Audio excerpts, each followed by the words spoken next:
everyone, and welcome back to day 2, round 2 of the European School Chess Championships. I am your host, Diana Mirza, and this is board 1 of the Open Under 17s. So we have Tarhan from Adar Tarhan from Turkey and Simon, I guess it's Polish spelling of Simon, Staroshak. I'm not going to embarrass myself trying to pronounce his name, but we have a more even round pairing today. Actually, there were no upsets, so there are 8 people on 1 out of 1 and 8 on. No, not 8. I think actually, yes, 8. In total, there are 16 players. So we have 8 on 1 and 8 on 0. So we're gonna start seeing some top players getting tougher opponents, which is gonna be nice. And also it will be nice to see the lower boards playing people that are also around the same level. Okay, so we have Ruy Lopez. Let's look at the start again. A6, and we have the main line. There's also a line where you can take the knight, but it's a bit too equal, and White probably wants to pose a lot of problems for his opponent. So Tarhan is attacking the pawn now, and White decided to ignore it. So, hello Kira, good to see you. Hey TJ, you're starting your Saturday dinner. Oh, I guess it is 3. It feels like it's a lot earlier. Hey Waterford Wizard.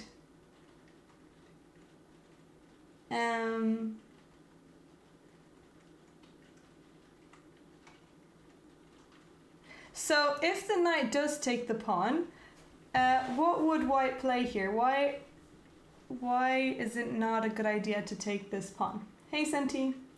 Hey Flugelhorn. Chicken and chorizo pasta, that sounds really great. Really delicious. I had some pasta as well before the commentary. Thank you, smart guy. Actually, I was making pizza dough. Before we started commentary. So what happens here after the knight takes on e4?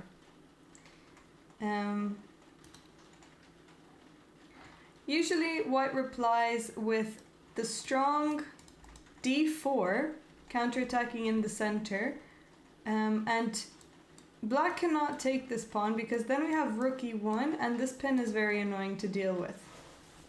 It has been played before. Black can defend the knight, but now f3 is coming, and it's just uncomfortable for Black. If Black tries to develop his bishop, actually I think f3 here might not be so good. Oh, sorry, everything got deleted. Let me just put on the variation again on the board. So not rook e1, d4 first, and now if the pawn takes rook e1, let's say White defends, we take the pawn, and now after f3, the problem is that Black actually has this move, queen to h4, and is attacking on h2. Hey Maslin! How are you doing? Good to see you. Maslin here is also playing in the European schools. He has a bye today.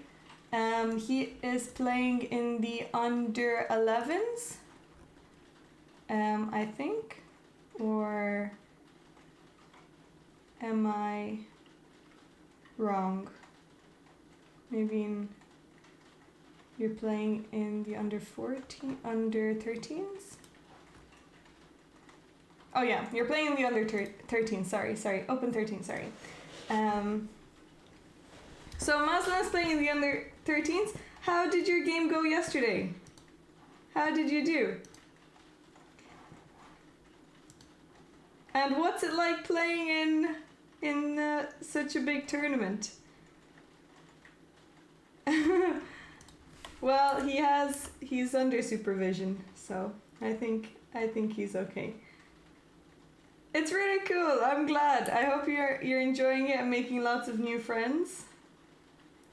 That was my favorite thing. Actually, I was talking about this yesterday about playing in Greece, and that was the first time and only time where I met Andrea, and we used to wait outside the room together and go and eat together after the games, because we stayed in different hotels, and I think I was eating in her hotel. And it's fun to see each other grow up in other tournaments. Okay, so what? Sorry, I was talking about this. So F3 is actually not possible immediately, but here you can actually just take this pawn, and okay, black cannot take on c6. You're undefeated in rapid. That's excellent. Well, how many? Oh, this month. Okay, yes, we're in June. Happy June, everyone. Actually, today is International Children's Day. So happy International Children's Day to all the children and everyone, because we're all children at heart. It is. Wait. International Children's Day. Yeah. I don't think many people celebrate this, but we always celebrated it. Okay, let's have a look at board 2. So far this is the current position. It's black to move, and I guess this would be a candidate move. Maybe he would want to kick away this bishop. That's always a possibility. Or maybe he could play a solid move like d6, but it's very symmetrical. So at some point, I guess since white played d3, maybe black will play d5, but white will probably end up playing d4 later on as well.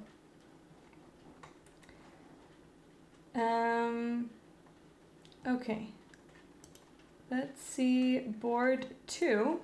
Board 2, Turkey versus Turkey, and I think we have another Ruy Lopez. Yeah, okay. Maybe they're looking at each other's games and getting inspiration from each other. So this time white played c3, and actually black didn't play a6, which is you don't see that very often. Jamie Colney, let me have a look. Which section?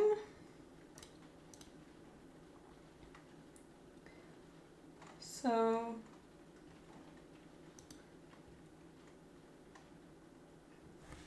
under 17. Okay, let me have a look. Oh, Jamie was playing board 1, wasn't he?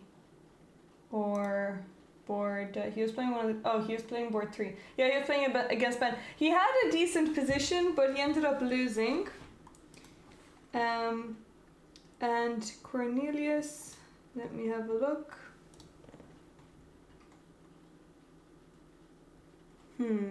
He is playing in which section?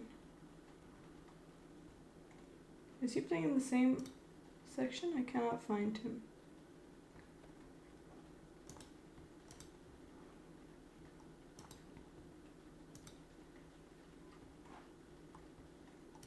Maybe he's playing under 15s.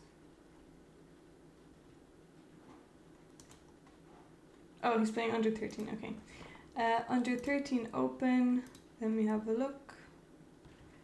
Cornelius actually drew. Cornelius drew yesterday on board. Oh yes, I remember this game. He accepted a draw, but he was winning. I wouldn't say completely winning. He was an exchange down, bishop and 2 pawns for a rook, but he definitely should have kept playing. He's the only one who created an upset, I think. Yeah, he had such a beautiful position. So yeah, if you see him, tell him that he shouldn't accept draws in winning positions. If his opponent offers him a draw, it's because he's worried about something, most likely, or they're worried about something. Okay, so let's continue with this game. This is the current position right now. Rookie 1, very symmetrical. And okay, Rookie 1 now undefends the f2 pawn. Perhaps black will try and play knight g4 and attack this pawn.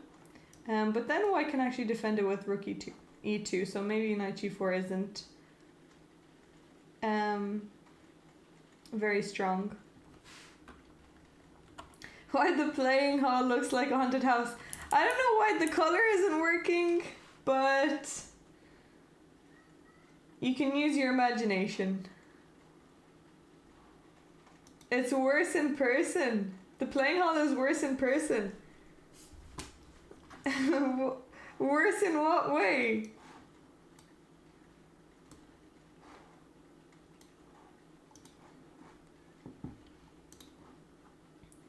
Let's go on to board 3, where we have Ben playing. So Ben is Gavin's brother, who we all know as Mr. G. A lot of ways. Okay. What can I get with 100,000 lucky charms? You can get a really nice bowl of cereal. Thank you, Waterford Wizard. It's actually just a color source, and I've made myself remove the background in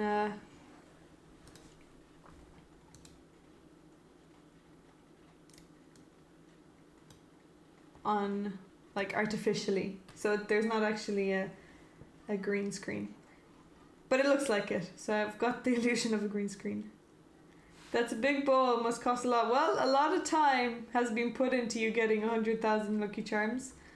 So we have a French. Oh yeah, Ben and Gavin both play the French. And do you know where they learned that from?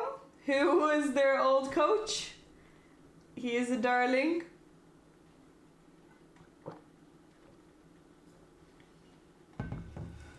From Coffin. Coffin is Ben and Gavin's old coach. So we've got classical French, f4. Oh yeah, Maslin also plays the French, doesn't he? Thank you, Waterford Wizard. Okay, so I think this should all be theory. It looks like a Tarash, but I'm not sure if it is. Well, I guess Tarash is usually knight d2, but it looks very similar. Oh, f4 is bad. So, what should white play? Oh. I guess we kind of transpose into this. Because it didn't start out as a Tarash. I don't think. H4! Oh, Eunice is really going for it already. Okay, so knight f3 instead of f4, okay. H4, Gavin played f6, and now it's white to move. Okay. H4, I wonder if this has this been played before? Yes, this has actually been played before. It has been played 9 times before. Very ambitious move, but it has good percentages for black. Looks kind of aggressive and scary. I don't think I would like to deal with that. But Ben has had these positions multiple times. I wonder if we're going to see rook h3 and rook g3.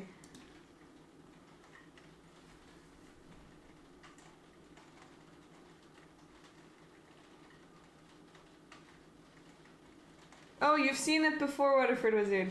Have you ever played against it?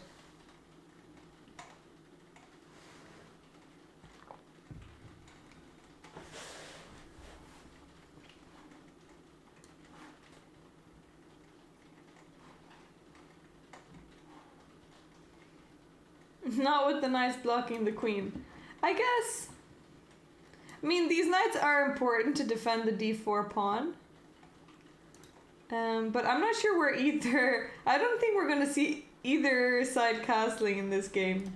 Because I don't see white castling queenside or kingside, and same with black. It looks a bit strange. It looks... yeah, this is another reason why I would not like to play the French. I've just always been worried about white attacking me like this. Okay, let's see the next game.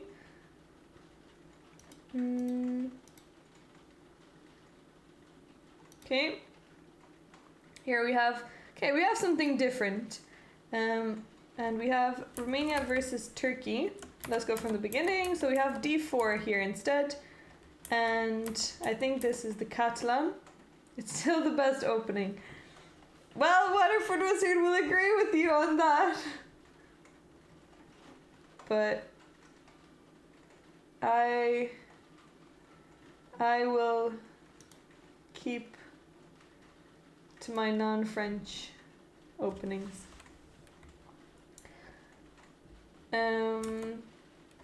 Okay, so 92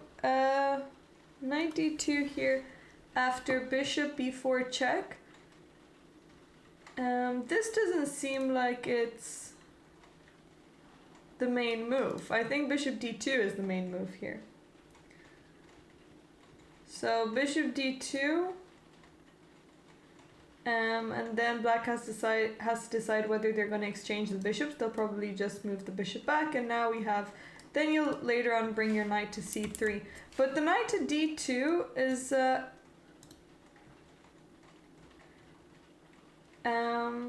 I guess we'll just delay your development.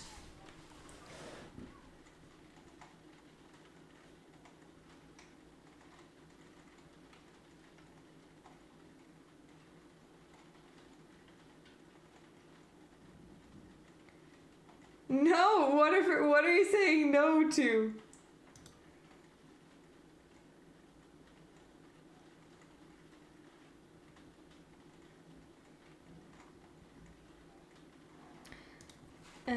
Okay, so black castled, knight f3.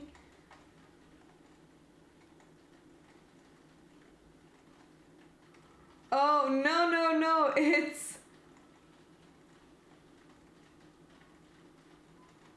Oh, in what? I think it's more a phrase, like well in... Well, I'm not sure if that's what Maslin was saying, but to me it sounded like he was saying that... Or maybe he is asking if you're in Waterford. Like, well in is like... good going for you.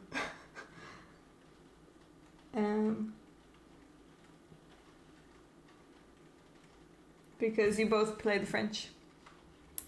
A little bit of Irish banter.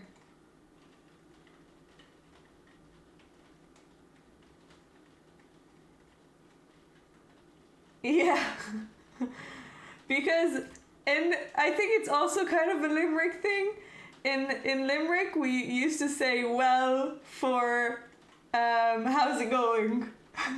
So whenever anyone said well, it meant... I don't know if people still say that, but... and also well in is like, yeah, get right in there. Oh, it's Tipperary. So well in is a Tipperary thing. It's also a Limerick thing. There's, I guess Maslin is from Tipperary, and there's some rivalry with Tipperary and Limerick. We can see the smallies running around.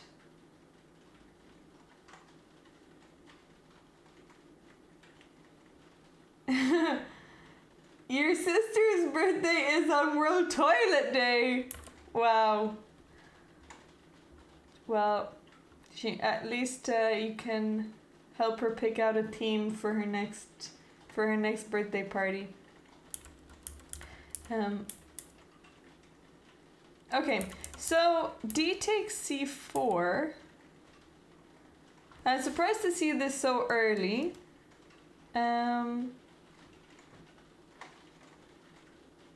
But I guess it makes sense since the knight cannot take back. So white should probably just castle to liberate this knight's pin. And this is another reason why knight d2 maybe isn't the main move. Hey, I'm fine.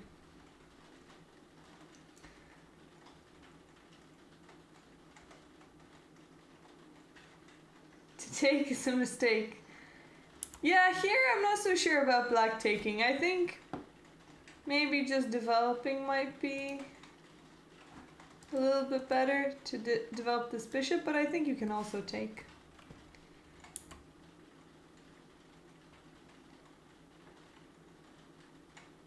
Okay, perfect. We will have... Oh, this is Ross. Okay, perfect. So, Cathal Murphy. Who... Are they all under 7s? No. The rest are... Okay, let's have a look. Not all. Okay, the first few, I guess. Okay, let me have a look.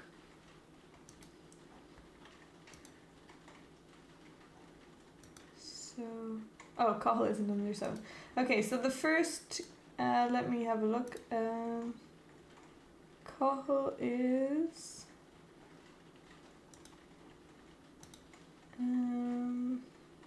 okay, Cathal is under 15s, and he's playing on board 26. So, let's see if we can get that up.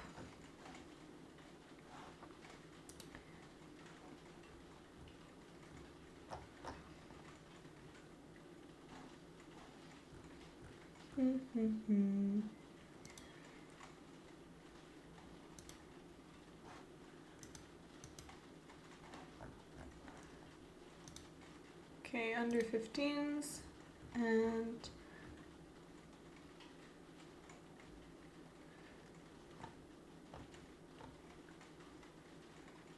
I can't seem to find his board here. Oh, there it is. Sorry, found it. Okay, here we go. Cathal Murphy against Mick Wise, who is also from Ireland. So, Ireland versus Ireland. And let's have a look. So, Cathal played e4, and we have a Sicilian. Seems like it's the favorite opening here. Ruy Lopez and Sicilian. Sicilian for black, and Ruy Lopez against e5. Oh, actually, I am surprised that some people are playing e5. So, that's true. e5 and Sicilian are both the main openings that we've seen so far. So we just have, oh, we have the Taimanov. Okay, we were learning this, but without knight c6. But if black plays a6, it will transpose to the openings that we were looking at.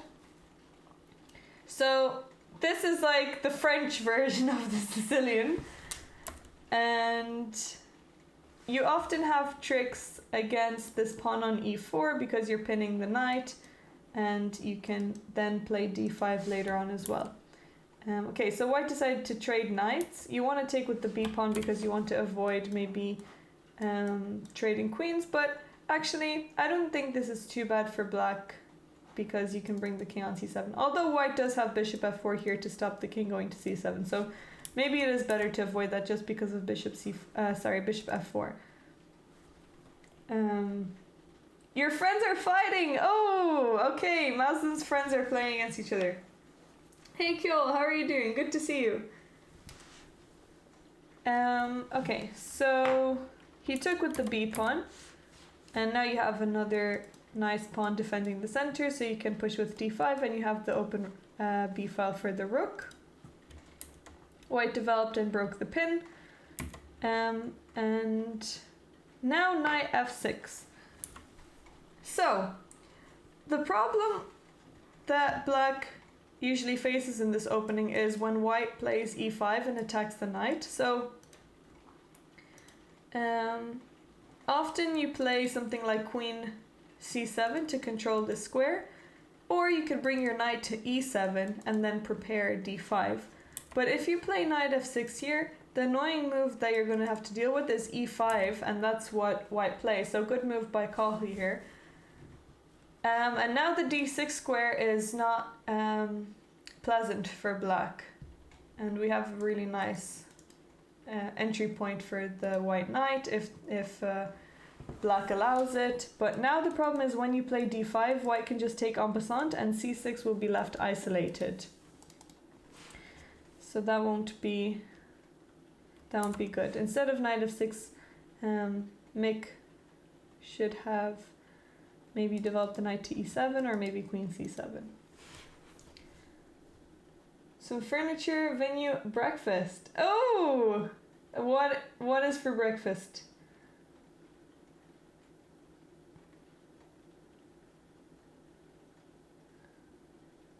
My new rating. I haven't seen my new rating, but I haven't played last month, so I think it should be the same as earlier. Is what I think it was the same as last month's rating. Okay, so after e5, black decided to trade. Ooh, okay. So one thing is that the d6 square is weak, but the d6 square is holdable and not as weak as long as you keep your dark square bishop. If you give away this bishop, then d6 is even more weak. So you really don't want to give away your dark square bishop and allow these holes to be attacked by white. So bishop takes c3. This is the first moment where maybe black gives away some not counterattack, but some advantage to white. So the bishop took back, knight here, and now queen f3. Okay, since white now is the only one with the dark square bishop, you want to keep it.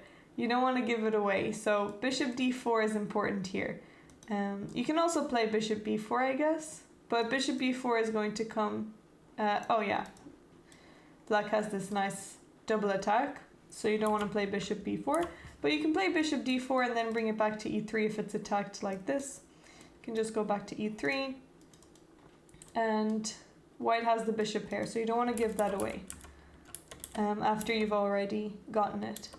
Okay, knight takes e3. I mean, it was kind of the only move, and you definitely want to take that bishop back.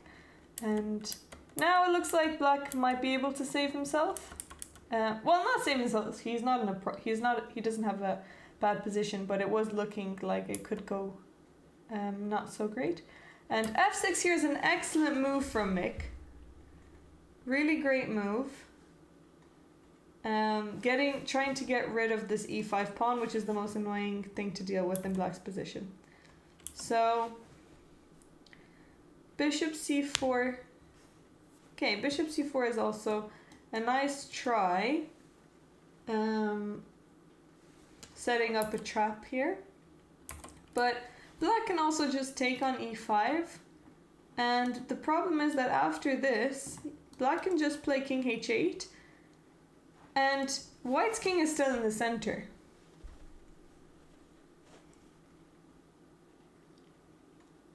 Okay, I will, let me just put that in my notes. 1 second.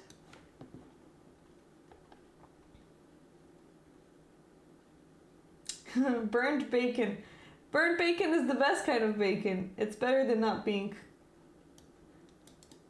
crispy.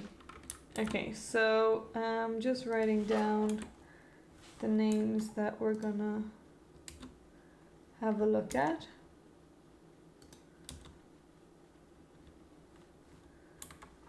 Okay, and the second row.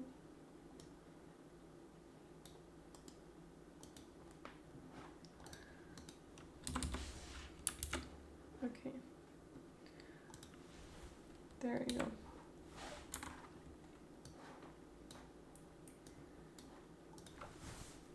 Hello, Kukalo, how are you doing? Pity white hasn't got the D pawn.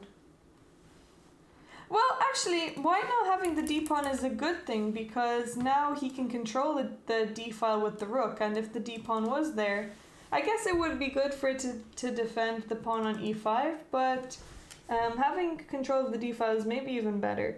The only problem is that, not the only problem, but here after bishop c4, this attack isn't as strong, this threat isn't as strong as it seems, because white's king is quite vulnerable. And even though you would like to take this pawn back, well, you're gonna get in trouble after this. After rook e8, and now there's all kinds of threats. So, now black has 3 central pawns, and white should probably castle here, but I think it would be looking a bit better for black. So black instead played queen b6, which is also a good move, avoiding this threat and still threatening taking on e5. White castled, and now, whoa, queen, no, queen c5, discovered attack and you lose the queen, no. Well, we didn't look for a few seconds and already the queen is lost. This is our first Bota's gambit, our first queen blunder. Oh no. So, okay. It's so unfortunate because if black didn't play queen c5, he could just take this pawn, have 3 central pawns, and just have a really nice position here. It's not easy, but it's just a game. You can play d5. This bishop is a little bit trapped in here, but you can just develop, double up. That's really sad. I'm sorry, Mick. But how long did it take you to play this move? Okay, I think he played this move in just a few seconds. I think it took him 2 seconds or 4 seconds to play this move.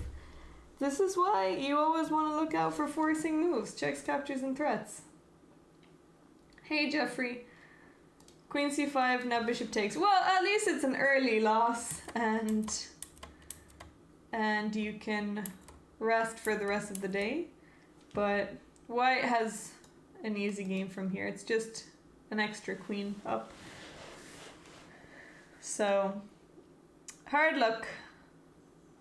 I mean, anything can happen, I guess. Chess captures attack. Attack and threat is the same. I refer to it as threat. Chess captures and threats. What was the idea behind the queen move? Let me see. That's funny because to me attack sounds wrong. It's whatever rhyme you learn, I guess. But okay, queen c5, maybe what he wanted to play d5, or yeah, I'm not really sure actually. Queen c5. Oh, maybe he wanted to attack this pawn. But they're playing too quickly.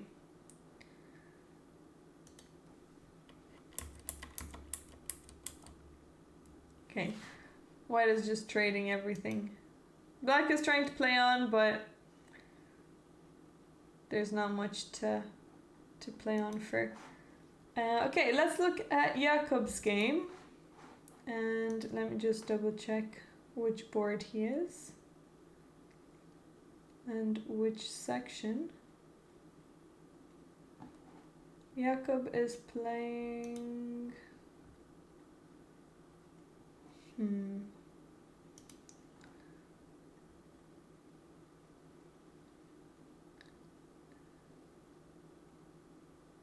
Under 11?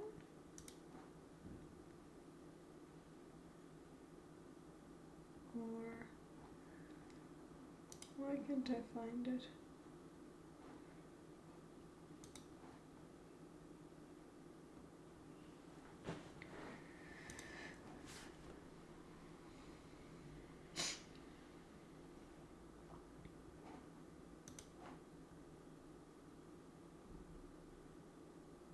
Oh, got it. Okay, Jakob is playing under 13 and he is on board. Okay, Okay, he's playing on board 36. Okay, let's go back. So under 13. And here he is. Okay, so he's playing black here in this position.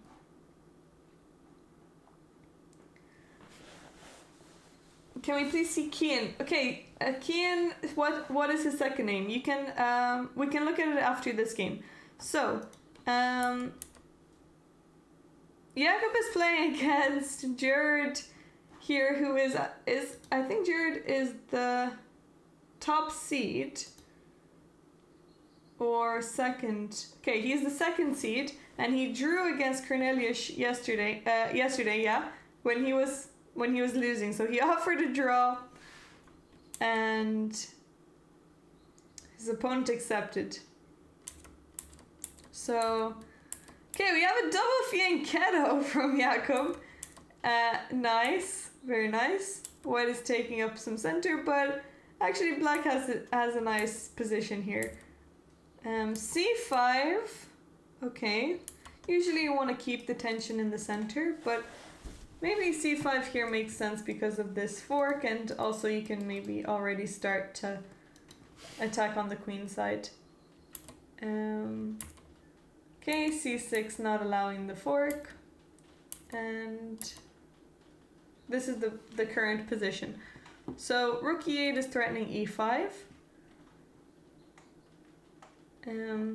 White should probably castle here.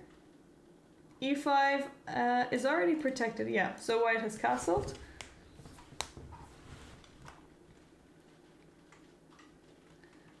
And now e5 is not possible yet because white has 3 defenders of this square and black only has 2 so far. But maybe you can actually take one of them and then you can play e5. So b takes, and now you can play e5, and now black has a really, really nice center.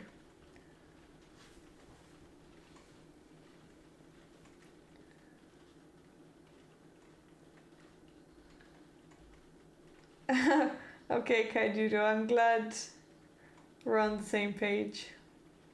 I mean, I do hear other people saying attack as well. I think attack and threat are synonyms, so I don't think it makes a big difference. Oh, we see there are already some games being finished here I see in the live coverage.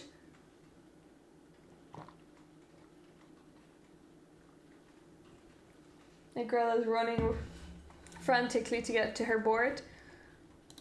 Okay, so it's black's go, and I think he's deciding whether to take. Or maybe he wants to move his knight out of the way to protect with the bishop, but I think taking is probably the best option. Okay, so let's see.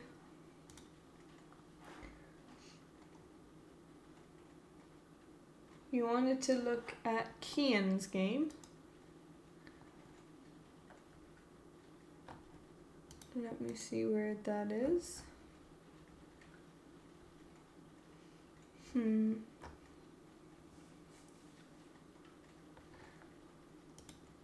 So he would be in under 13s.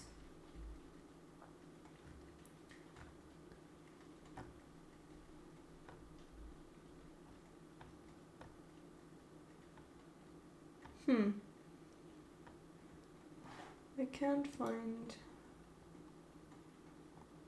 this game.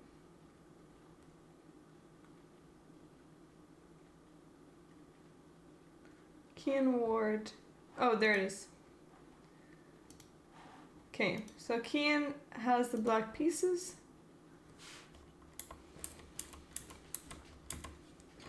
Okay, b5. b5 stopping c4. I've not seen that before, but I've seen it with white, b4 stopping c5, and I've also played that, but I've never played or seen this with black. But it's a very interesting idea. And white counterattacks with a4. Okay, so b4 pushes.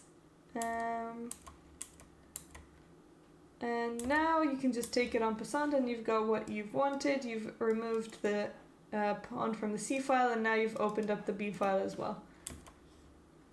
Okay, so bishop out. And now chess.com doesn't like c5, but I wonder why.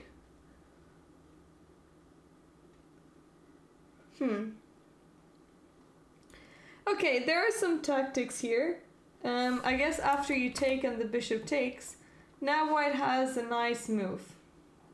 Can you guys spot it? Or do you have any suggestions of what might be a good move here?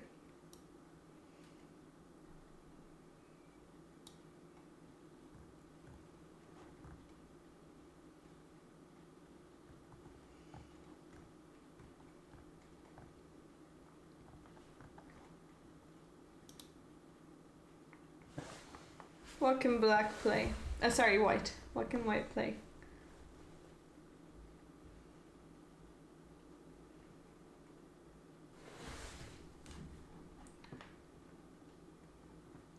Queen c2 is a little bit slow. You can play queen c2, but then black can just develop and everything is fine. But immediately you have a nice threat, a nice tactic. Was it because it weakened the d-pawn? Well, I think it didn't like it because of this immediate threat. Knight to d5, you're close. Not d5, but b5. So if you go to d5, then the bishop can take on f2. And then black can recapture with the bishop on d5. But if you go to b5, now after bishop takes f2, and the rook takes back, you can take back with the pawn, but now there's...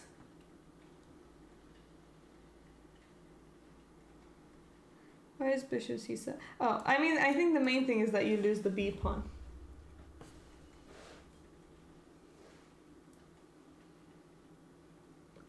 So knight b5 is just slightly stronger because you don't give black the opportunity to take it for free. But here bishop c7 is an important move, because you can actually just take and play b6 and your bishop is going to be there for the rest of the game. Or you can even play bishop d6, which is also very uncomfortable. But instead, white played bishop d6 immediately. And this is the position that we have now. White still has a much nicer position. This is similar to the other game that we were looking at, where the dark square bishop is gone and d6 is weak, and now white got control of it. Okay, who else is on our list? Let's have a look at Engine. That's a cool name, especially for a chess player. I'm not sure if it's Engin or Engine, but Engine does sound like it's very fitting. Let me have a look at the sections.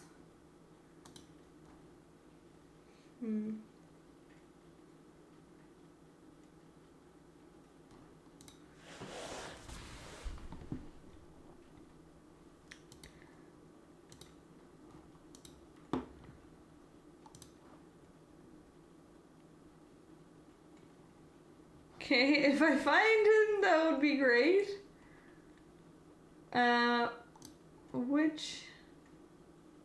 Which section is he or she playing in?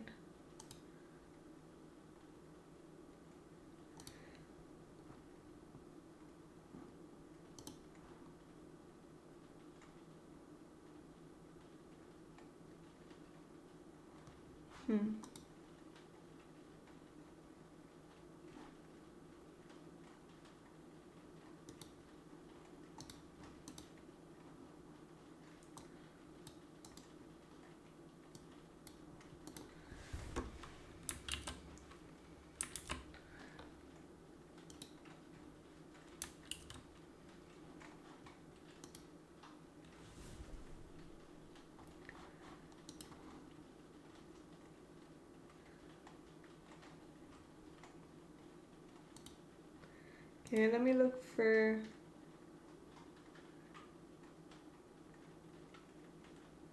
Hooray. And while I'm looking, I will put in Kenny, maybe?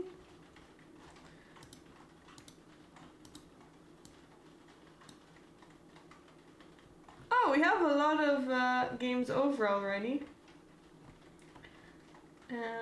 I also cannot find Kenny, but we have Amandeep. So this is Amandeep's game. We're already in an end game. Oh, okay. Amandeep has a lot of pieces here, and he's going for a queen. Okay, so Amandeep just won. Congratulations. Let's quickly look over this game. So, okay, a bishop was given away in the opening from black, and then another piece. Oh, but actually he's lost the queen. So this could have gone really badly for white. So how did white end up winning this game? Oh, nice trick here. If white takes, then black has checkmate. Very clever. Okay, again, trying to provoke the knight taking the queen. Okay. How did white win this game? Oh, he missed this move where he cannot take the bishop back because of rook d8.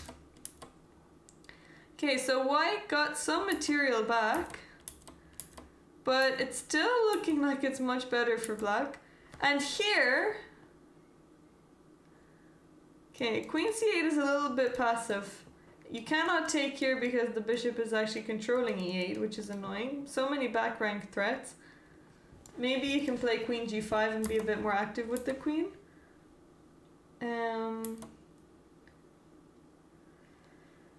Oh, okay. So white has gotten a lot of material here, and now black forgot about this rook coming down the back rank. After all that, back rank still came in. See you, Kayla. I hope you enjoyed your breakfast. Thanks so much for coming in. Wow, okay. Hard luck to black because this was a very double-edged game. So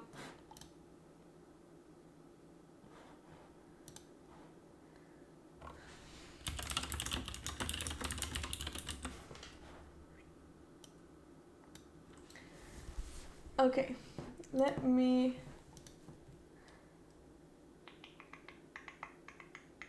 have a look at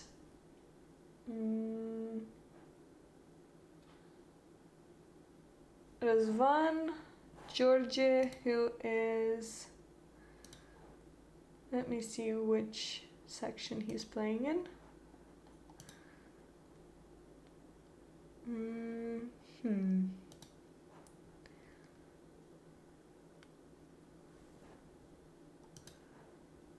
Okay, so he's playing in under 11s.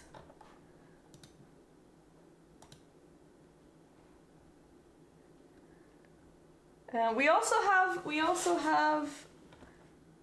Oh wait, this is. I think there is an error with the display because under 11s here comes up as.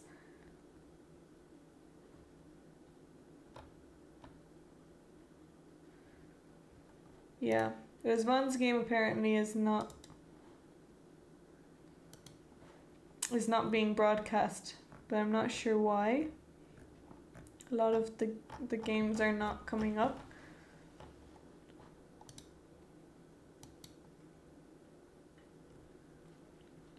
which is a little bit strange.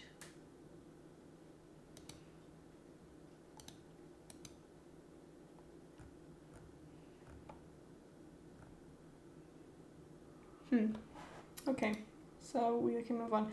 Maslin, you wanted to see someone else. Cornell, who is on which board?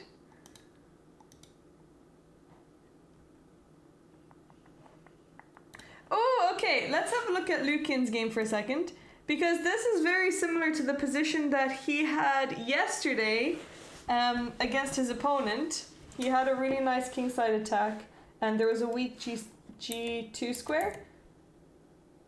I didn't see George Stack decimate his opponent, no, but actually maybe I did. Maybe I did have a look at the game briefly. Okay, so we've got a Caro-Kann.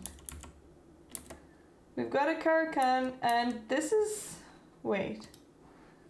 Is this supposed to happen knight to f6? I guess bishop f5 is the move that is being played most commonly, but knight f6. Now, I guess this is still okay because it develops this bishop maybe, but I'm not loving black's pawn structure. Okay, so white is threatening to take on h7, and after this check, white has to deal with that first. And now white can just castle. And black is just going for an attack. Actually, this has been played before. This has been played 3 times before. So black knows what he's doing, and you actually need to play g3. Yeah, this is looking really nice for black. White needs to be careful not to lose his light squared bishop. Hello 17, good to see you.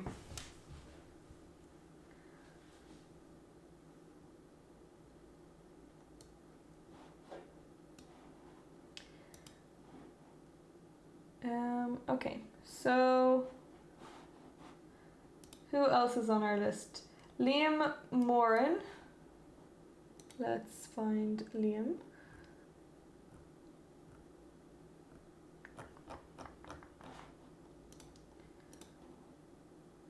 Liam is playing...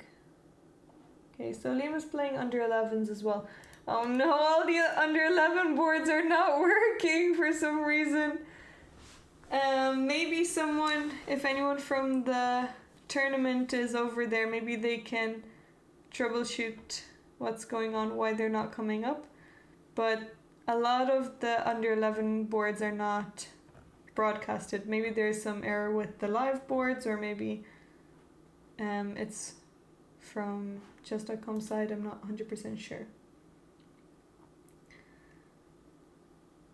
Deva.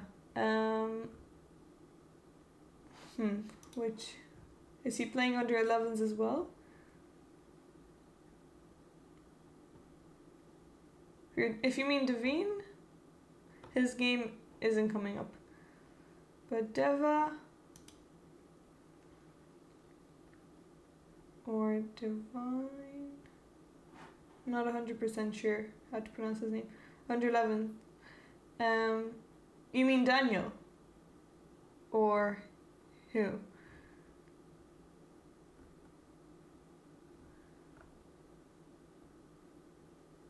Oh, someone's name is Nepomniachtchi.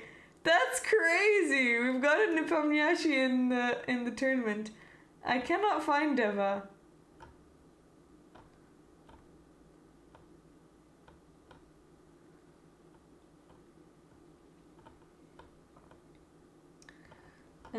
Well, if it's Daniel here, his game isn't coming up. Diva. Oh, sorry. Diva is the pronunciation.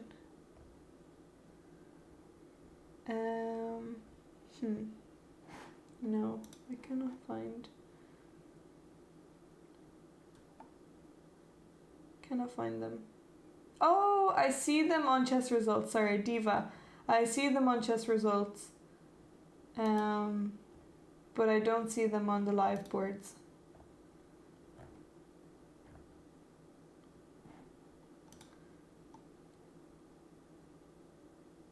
Kevin, yeah, Kevin is here, but as well his game isn't coming up. It's well, sorry, the moves are not coming up, so I think there's a problem with the live transmission, with the live board.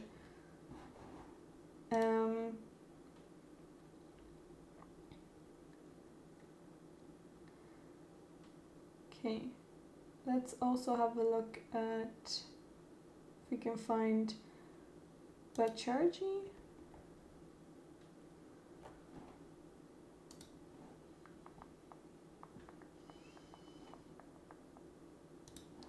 And then we can look at some of the girls' games as well. Okay, so board 2 under 9s. We have Krish. Let's have a look at Krish under 9s.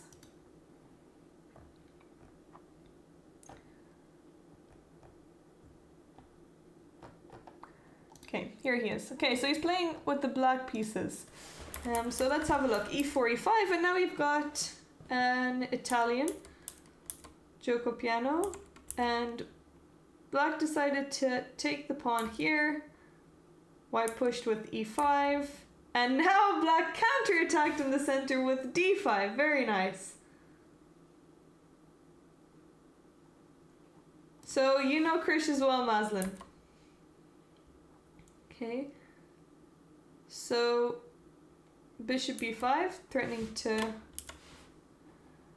well, not threatening to take the knight, but stopping the knight from taking the pawn. Okay, knight in the center. This is a very complicated middle game here. But they've played the moves almost instantly, so this must all be known to them. Okay, the pawn was recaptured. And now H3. Okay, stopping the bishop coming to G4. White continued with H6, black continued with H6, white developed the bishop, and it seems like white has a nice center with these pawns, but black has a beautiful knight on E4.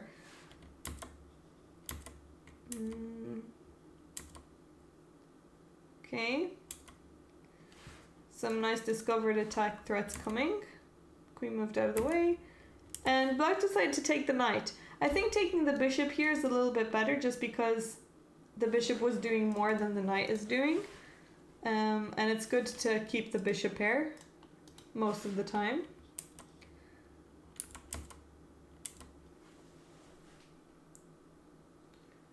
I was gonna say, I forgot about the B knight, but it did move eventually. Yeah, it took... Oh, sorry. It took some time, but eventually the knight did come out. Yeah, you're right. It was the last piece to develop. It was the last piece to develop. And eventually it got traded. So yeah, black definitely should have taken this knight, the bishop on D2 first. Not first, but instead of the knight. So knight takes, bishop takes, queen takes, and okay. Here, yeah, maybe this is another reason why it was better to take the bishop, because if you're gonna give up your bishop for the knight, you might as well just wait a bit, because after this, knight takes, and if you really want, you can trade here, but there's no rush, because now this bishop has a nice target on D4, and it's a lot more threatening over there.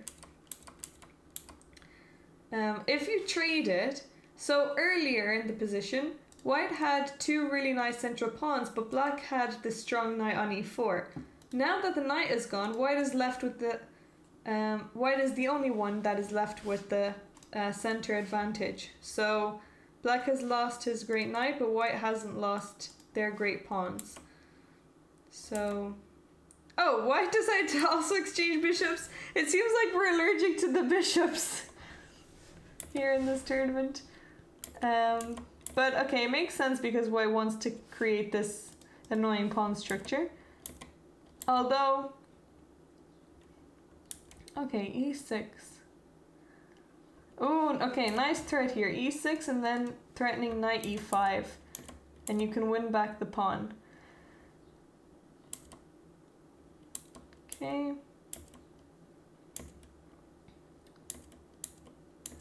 White has a lot more activity, but this position looks...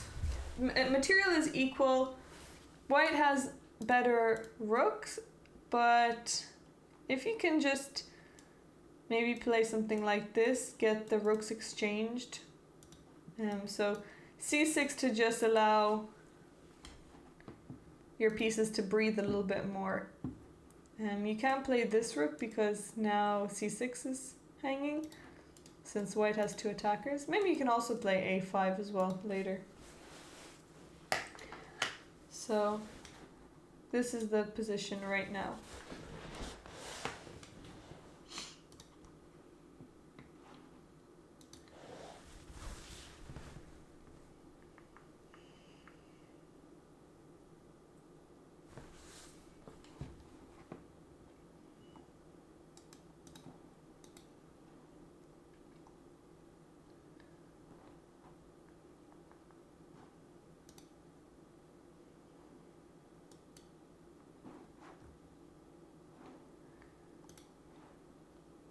Do we have any other requests for some games?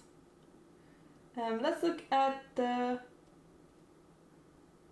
girls at Lyra.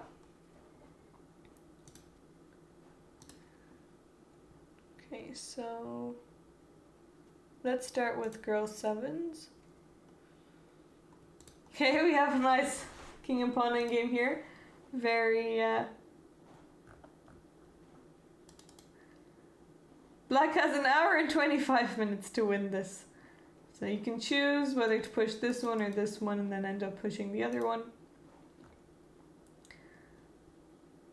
In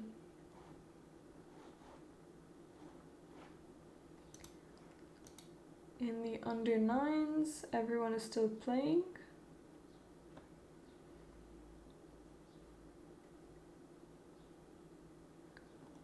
Okay, here white is left with nothing on board one. And black can just use the rest of their pieces. I'm trying to find Lyra's game.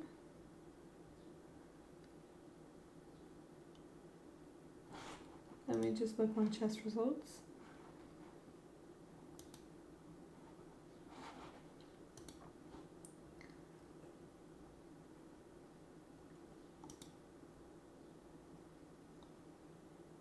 Oh, she's playing in under 11s.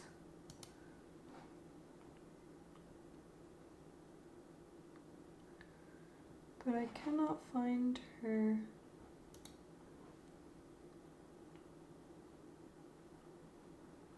She should be playing on board 8.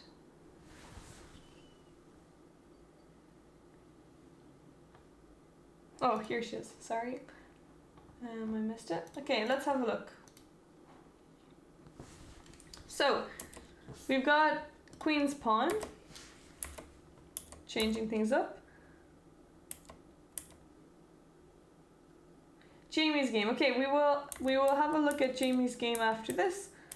Okay, so here after knight h4 attacking the bishop, usually the bishop should go back to g6 so that when the knight takes, you can open up the rook. But now the problem is that the bishop can just take, the knight can just take the bishop and then the pawn is going to be hanging, and that's what happened in the game. So yeah, we've lost some pieces here with black. Okay, the rook is attacked and was defended, and now black is down 2 pawns, but maybe she can put enough pressure on the d pawn to be able to win it. Although it's looking very tricky. Maybe the knight can come in here, and that's a really strong place for the knight as well. Okay, let's have a look at Jamie's game.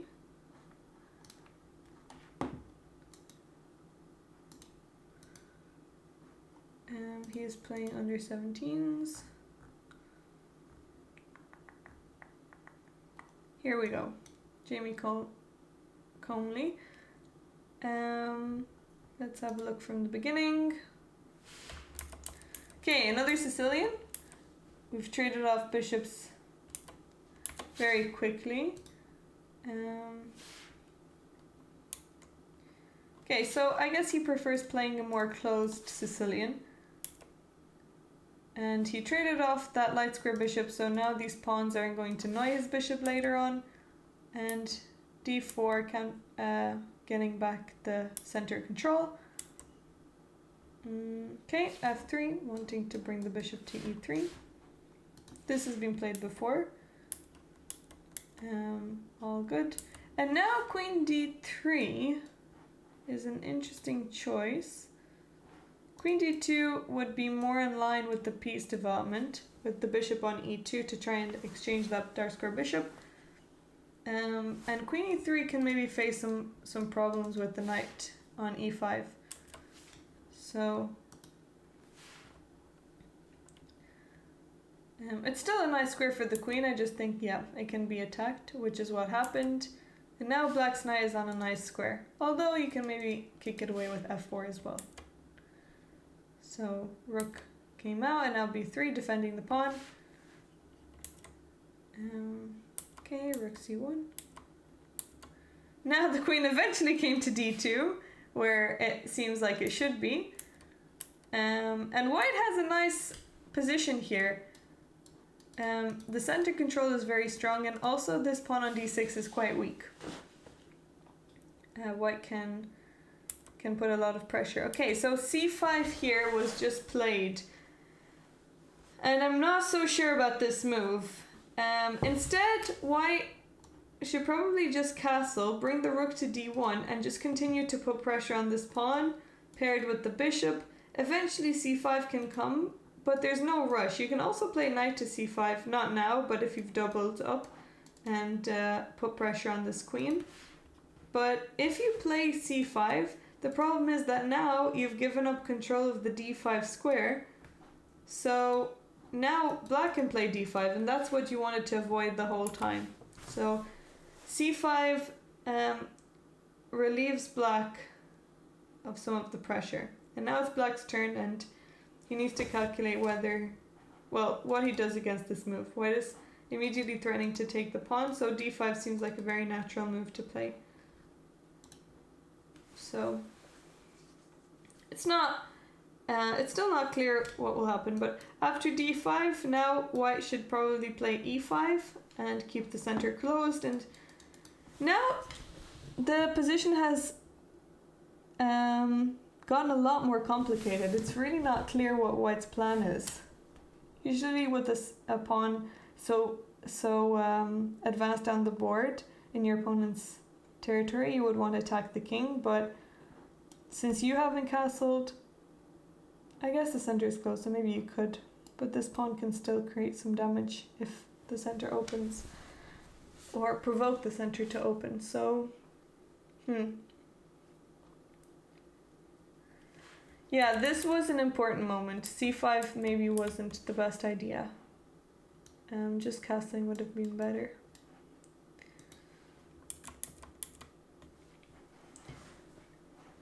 Okay, any other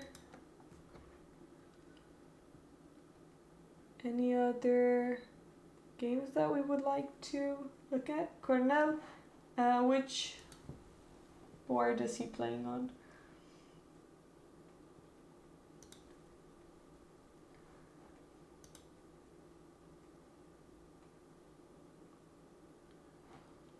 Or which section?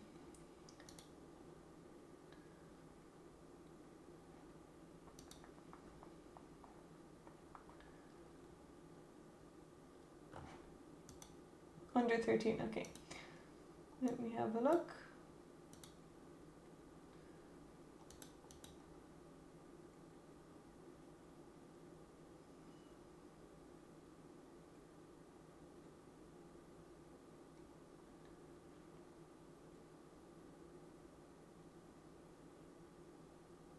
Oh, okay. He's playing against Ethan.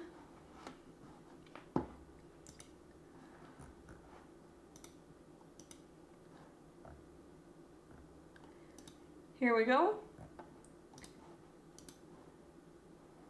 Is he younger than you? Oh, okay. Are you happy or sad about that? Okay, another Caracan. And we have the... What do we call these? The advance? You're very sad about that. Why are you sad about that? Okay, I actually think that playing this with black is a good idea because white doesn't face it very often, and when they do, it's kind of scary to deal with because you're not so used to this kind of pawn structure. So it's a great weapon to have with black.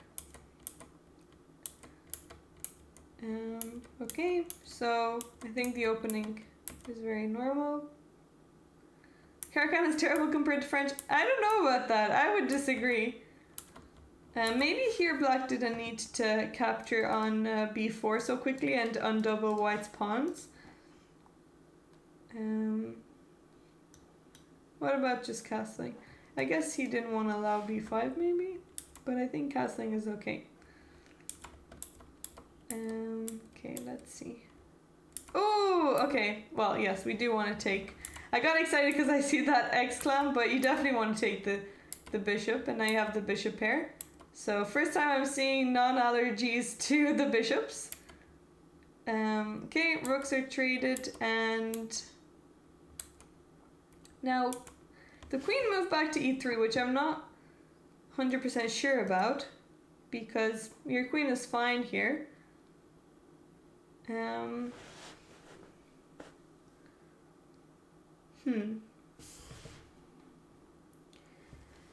What other moves could white have played? Maybe you could try b5, but I guess the problem with b5 is now both of these pawns are going to be attacked, so you probably want to keep them defended the whole time. Thanks, Waterford Wizard.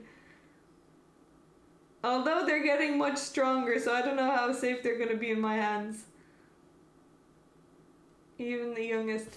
Okay, queen e3 maybe to bring the knight to d4 makes a lot of sense. So actually, I do like queen e3. It's a very nice move by Ethan. Okay, I'm gonna take a 5-minute break, so I will just put it here for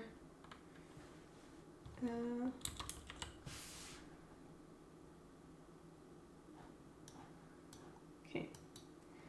I'll be back in a second and I'll put on the top game from under 17s. Okay, here. This is board 1 from under 17s. I'll be back in a bit.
Hello! Welcome back. So, let's have a look at what's happening.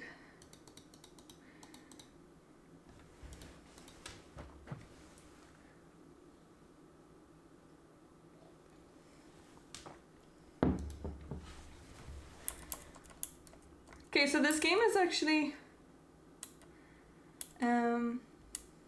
going by a little bit slower than the rest of the games. They're really concentrating here, but white has half the amount of time that black has.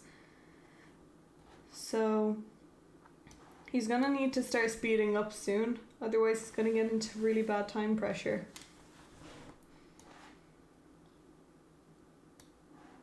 Okay, so you just played rook c1. And now black is playing on the queen side, so probably a5, b4. We might see next.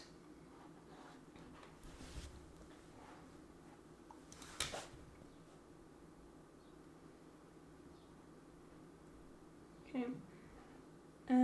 Let's have a look at Cahill again. Oh, Cahill was winning, or he had a better position if I remember correctly.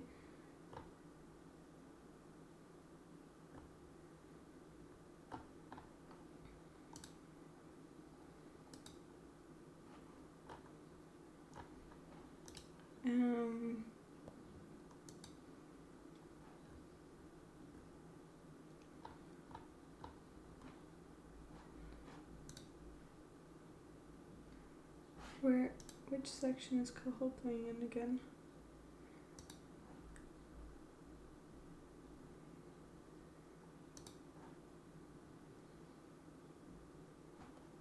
Okay, he's playing in under 15s. And he was the last game here. Oh, sorry, he lost his queen, Mick lost his queen, Cahill won shortly. I think he won shortly after we stopped looking. Okay, here we have a nice rooking game, our first rooking game of the day. So the h-pawn is going down the board. Do we predict that this is gonna be a win for black or a draw? I'm gonna do my predictions.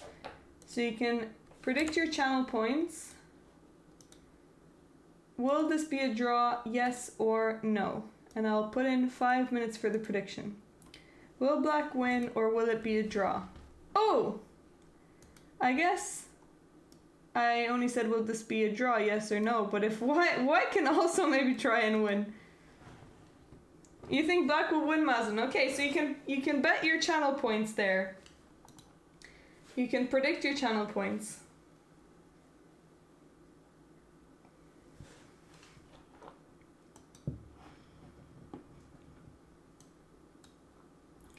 I'm excited to see how this is going to turn out.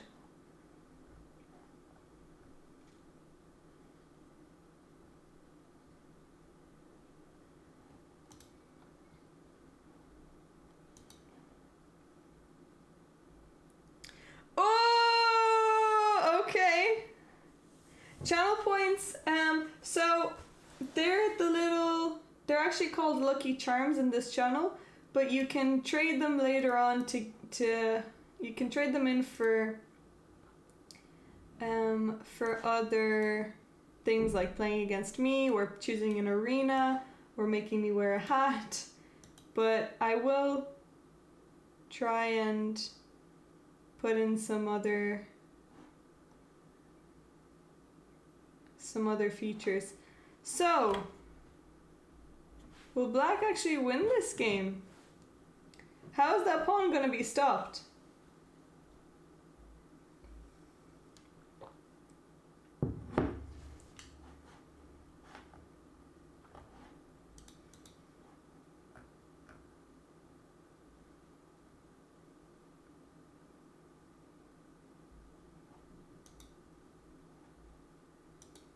Okay, so rook b2, trying to stop it. h2 is being threatened, so I think you have to play rook h2.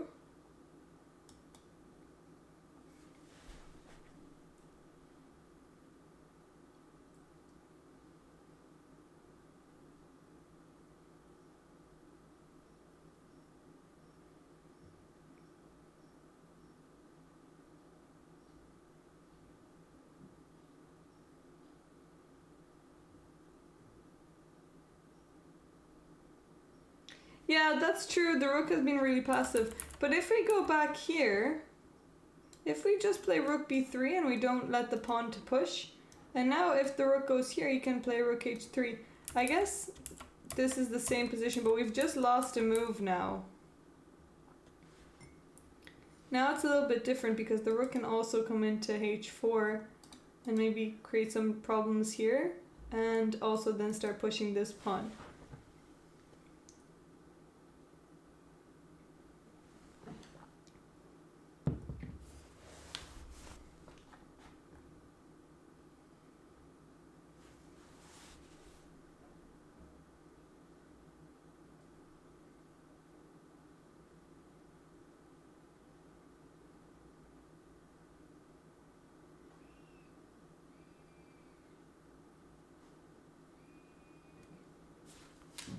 Okay, so c5 was played. c5 was played. But now we cannot stop this pawn anymore. h2. What? Rook h2 was the only way to stop the pawn. Okay, if black didn't have this pawn, then maybe he could have afforded to do this. But I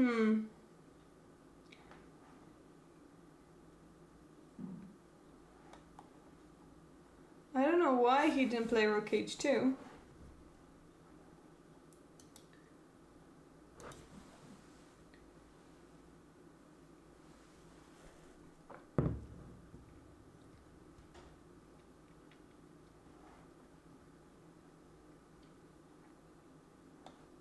Okay, if he tries to do this, king moves out of the way. I mean, there's nothing really that black can do. Sorry, that white can do. There's nothing that white can do. Okay, well, the moment I predicted, things went downhill. Is that Polly? Or it looks like Polly, but I don't think so. I don't even think Polly's playing in this tournament.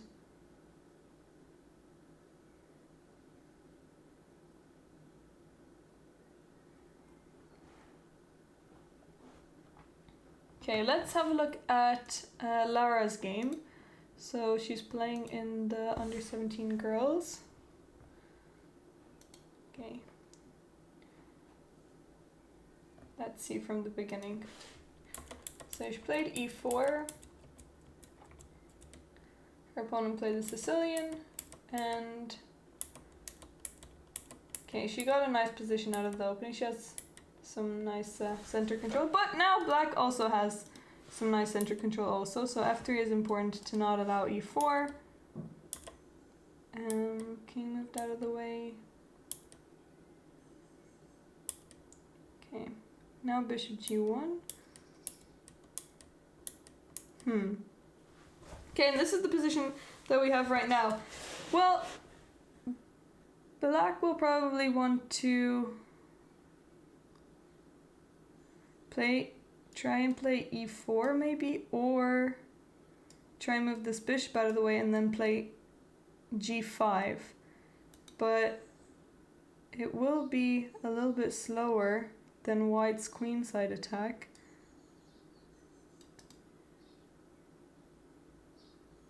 Okay, what does white want to do?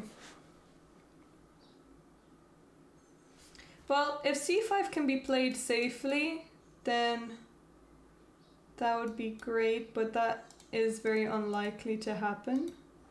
Although this pawn on b6 is quite weak, and this bishop on g1 has a nice diagonal. Even though it looks like it's not doing much on g1, it's still attacking on the queen side, while also maybe protecting the king too. So I really do like this bishop on g1.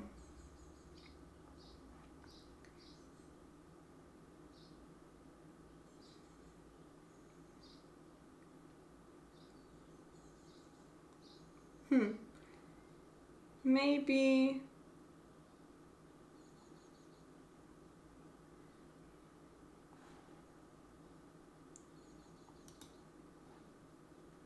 How do you get cheer points? Cheers are only able... I think you used to be able to watch ads and get cheer points, but now I think cheers are only...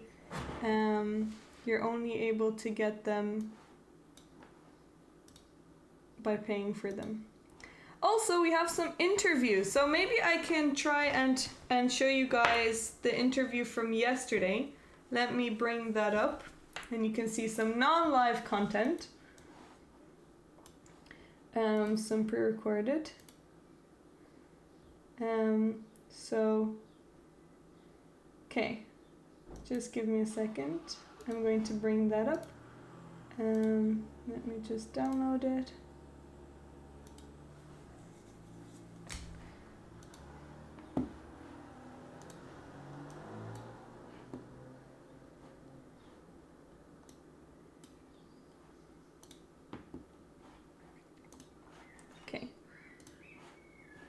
Are you excited to see some interviews of the players?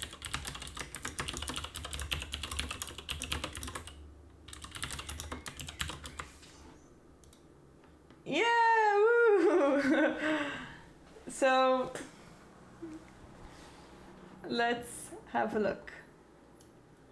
I think I'll need maybe a different overlay, but should be okay if I just add another window capture and put in interviews.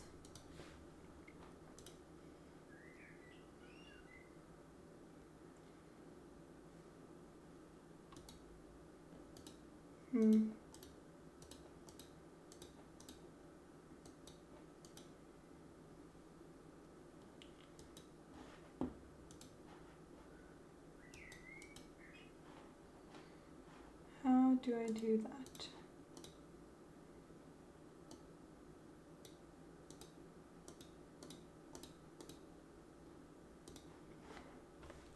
It's not picking up the video, so let me see if I can open it up in a different...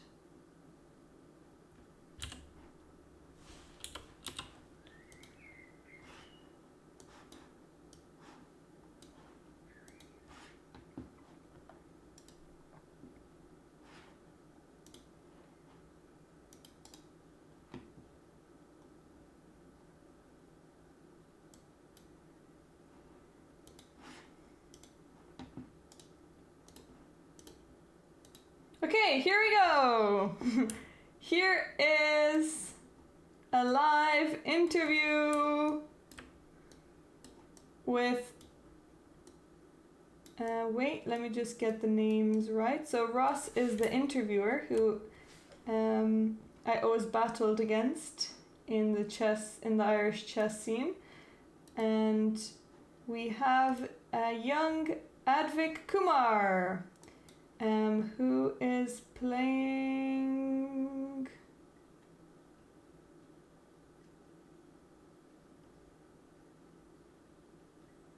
Wait, let me tell you the section exactly. Wait,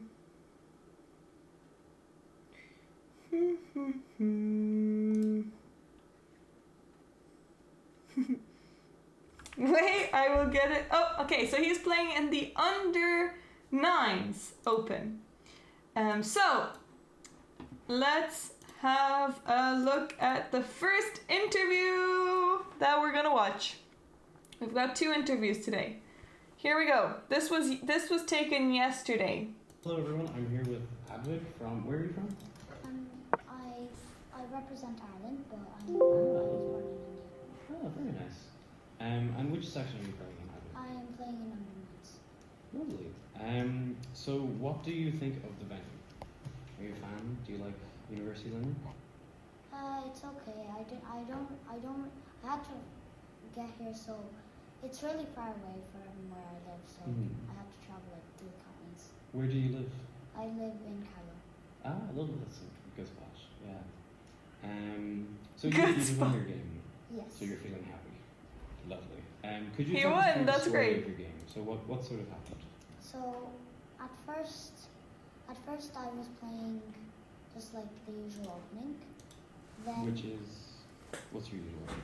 like Italian. Lovely. Okay. And then I started playing the middle game.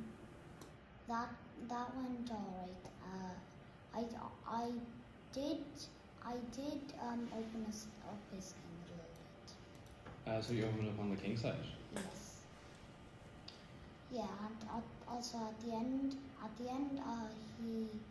he didn't see first checkmate, and then I saw the checkmate, and I played it, and he didn't get checkmated. He Okay. actually Sacrifice something to No. prevent it, or no, he Okay.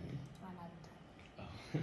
Well. Yeah, the volume is a little bit low. I think that I have it on maximum from both sides, from my end, but I think it's just that the mic is probably coming from the recording device, so either camera or phone, and it didn't pick up. Win is a win, and it's always nice to see a tactic that your opponent misses.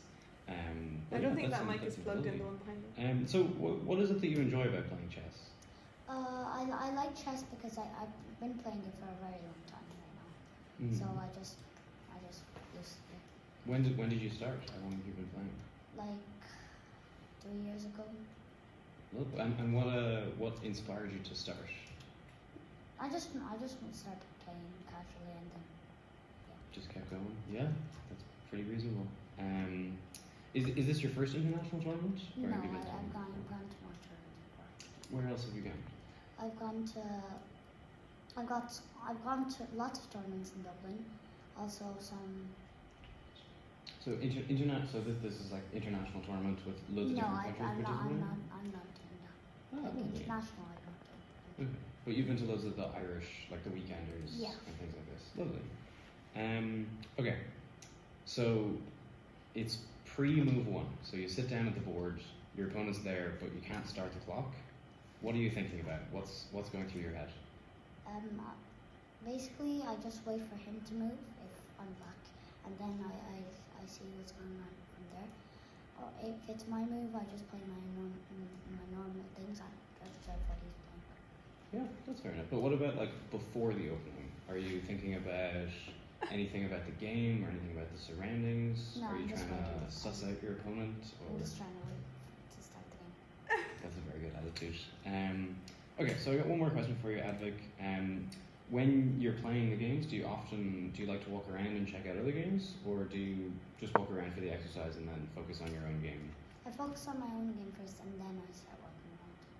So just when there's a lull, or No, when I'm finished my game. okay.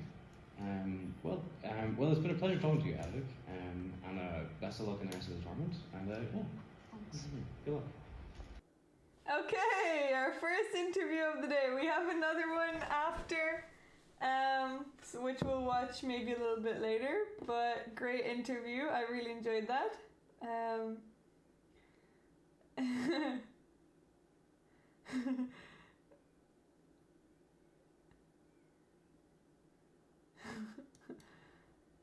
Okay, so let's go back to the games.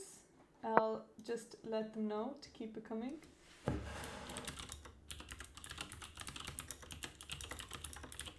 Wait, let me just check if the... Sorry. Can you just start again? Just Thank you. Are you happy with the playing role? Yeah, it's really nice. Yeah, that's very fair. Yeah, so normally I play the Italian. Okay, the second interview, the volume is a little bit better. Okay, the volume is a little bit better.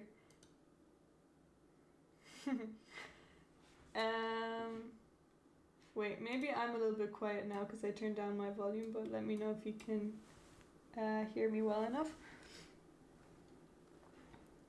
So, do we have any... wait, what did we miss in this game? So, in Lara's game, she played queen c7 and her opponent... her opponent played queen c7 and she played knight a4. Yeah, just what we were talking about. Putting pressure on this weakness. And also, she is doing well with her time this time around, which is good to see. But it seems like it's a little bit more comfortable for white to play because of the clear plan. And for black, it's not so clear how to continue because all of black's pieces are actually on the queen side. So it's going to be hard to maneuver them back to the king side if you want to play on the king side. Okay, let's see how board 1 of the under 17 girls is doing. So we have knight f3. Maybe desktop button's a little bit bad. Okay. Okay, so black decided to play, what do we call this, the Christmas tree? But it's a very solid structure already when white allows you to take up space. So maybe c5, knight c6 would have been a little bit more ambitious. But already closing in the bishop here I don't think makes too much sense because you get the opportunity to develop your bishop. But if you're used to playing like this, then there's no need to change it. I'm wondering, wait, is this board 1 of the... I guess there are actually, since there are only 1, 2, 3, 4, 5, 6, 7, 8, 9, 10. Since there are only 10 players, all of the pairings have been pre-made. So...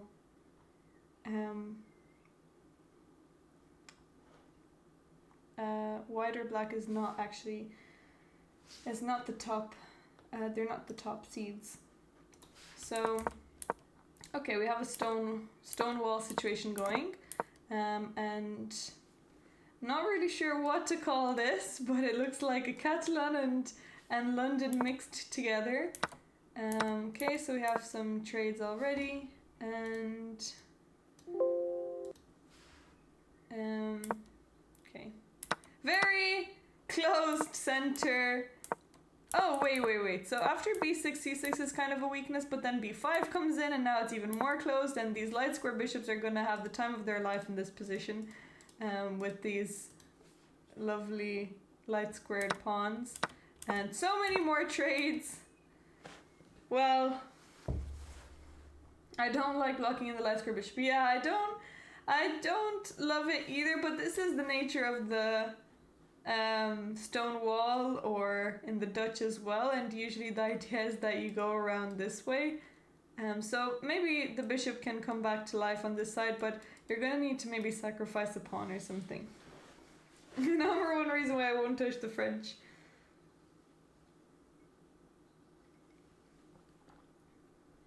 So, wait, are you a Caro-Kann player? I can't remember. Do you play the Caro-Kann?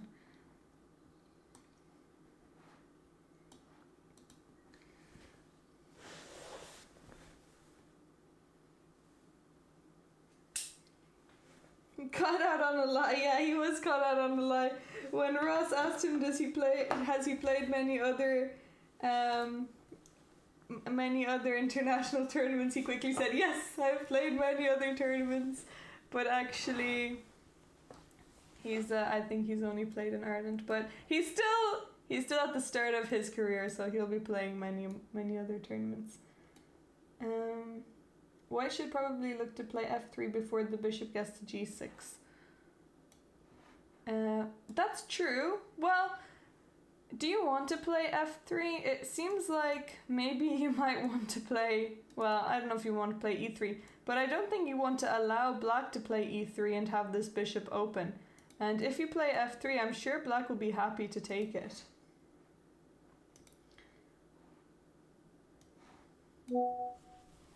Okay, we have another 2 interviews. I feel like they're too good to just binge watch. And we have a limited how do you say, resource, or a limited amount of them, that I don't want to just watch them all, but they're very entertaining. I want to see if we have some other interesting endgames to look at.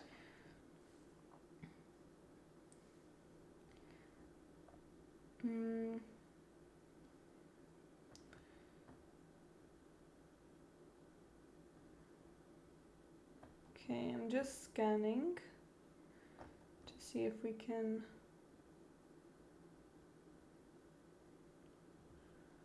find any endgames around here. Okay, here we have another rook endgame. So, also, sorry, the rook endgame that we were looking at earlier, I think it was this one. I need to. Wait, was it this one? Yeah. I need to give you guys your points.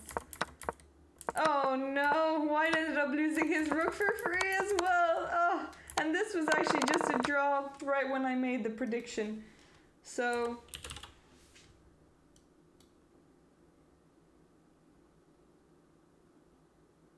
let's not. Wait, let's not what? So will this be a draw? Here are the. Wait, let me see 17 what you're talking about. So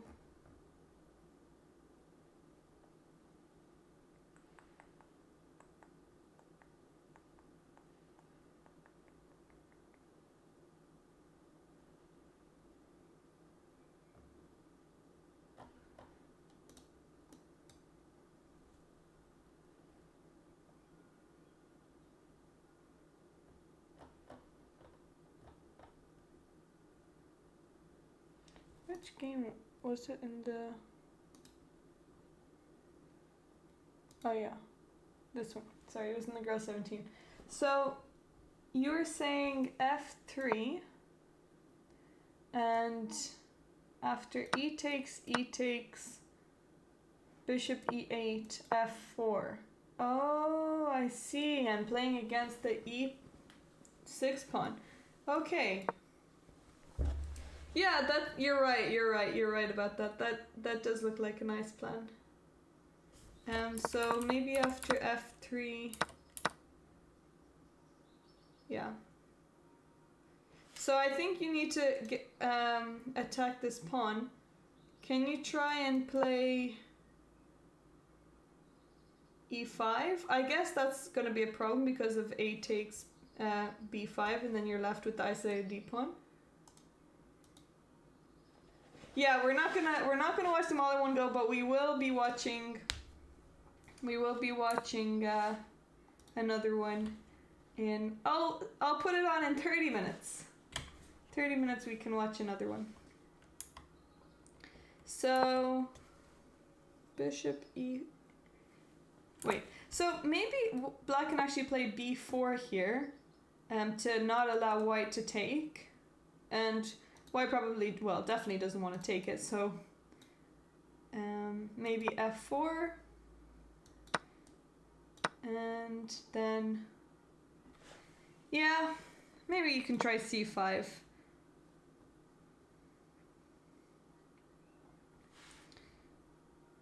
And now black is doing okay. So f3. Oh, and white only has 5 minutes versus 1. Black has a lot more time. Oh no. This is going to be very scary for white in a bit when she's going to be playing off of the increment. I was thinking that this is a very equal position, and I would have thought that this would end in a draw, but now I'm not so sure. The time situation is not looking good.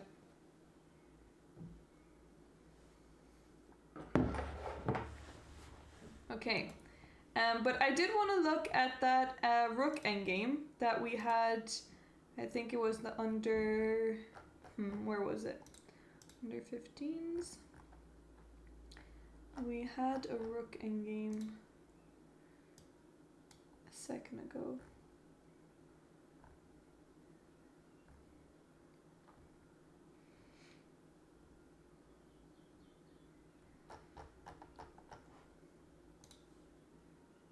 Mr. Panda. Yes, we can have a look at Mr. Panda. I want to do another prediction. and keep the streak going with the predictions. Oh, this position looks really nice for white. This knight has taken a really nice spot there.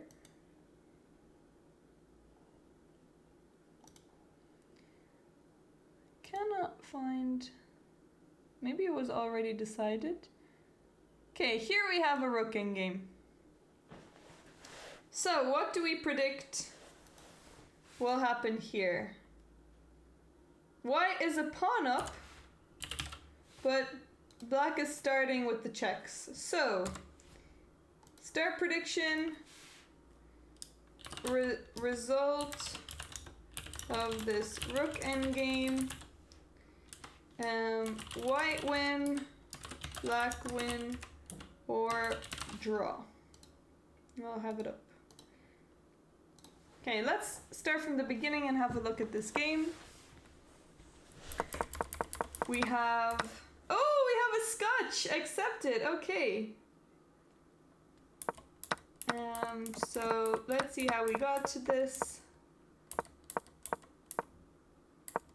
A lot of maneuvering going around. I like this knight maneuver. Maybe we can bring it into f5 or g3. Oh yeah, g3 and then f5. Okay. So c4 seems like it's a nice move, but maybe you want to save pushing these pawns until you have your rook in as well. They're really strong, and you're controlling a lot of the key squares here. And now once you push it, you're giving up this d4 square, which can be taken control by the white knight. And maybe later you might want to actually push d4 and open up this bishop. So I'm thinking that c5 is a little bit early. Oh, the bishop can just take. I even missed this. Oh, but then the d2 bishop is hanging, so I don't think it's that clear. And another bishop is hanging. Okay, so what just happened here? Okay, white ended up winning a pawn. Okay, so this is how white won the pawn. And I think maybe here black can just take. And if the queen takes here, king h7. And white cannot defend this pawn.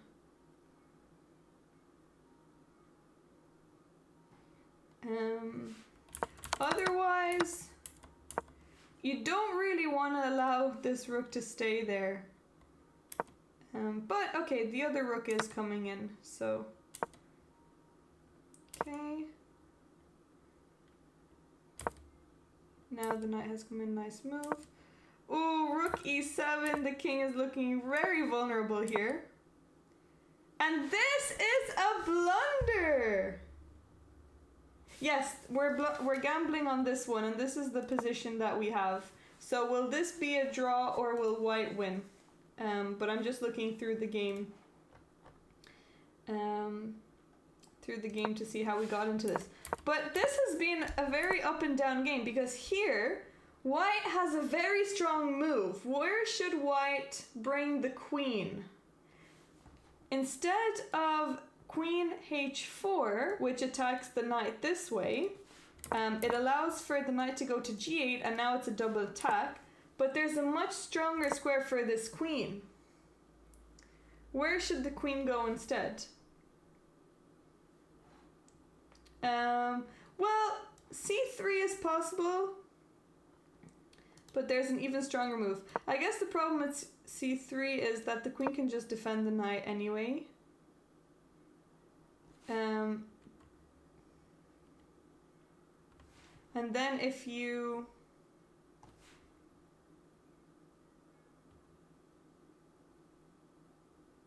Wait, what's the difference?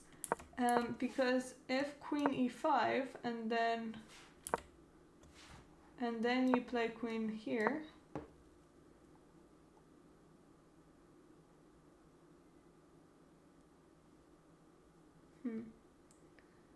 then maybe you have this idea. You can bring the knight in there. So the queen on e5 also controls the e6 square, but if you bring it to c3, it's also going to be it's also going to be in the way of your queen when you bring the knight to d4. So queen e5 is a lot stronger. Yeah, it's blocked. So, but the problem with queen h5 is that now you're not threatening this checkmate anymore on this diagonal. So you're going to end up losing a piece.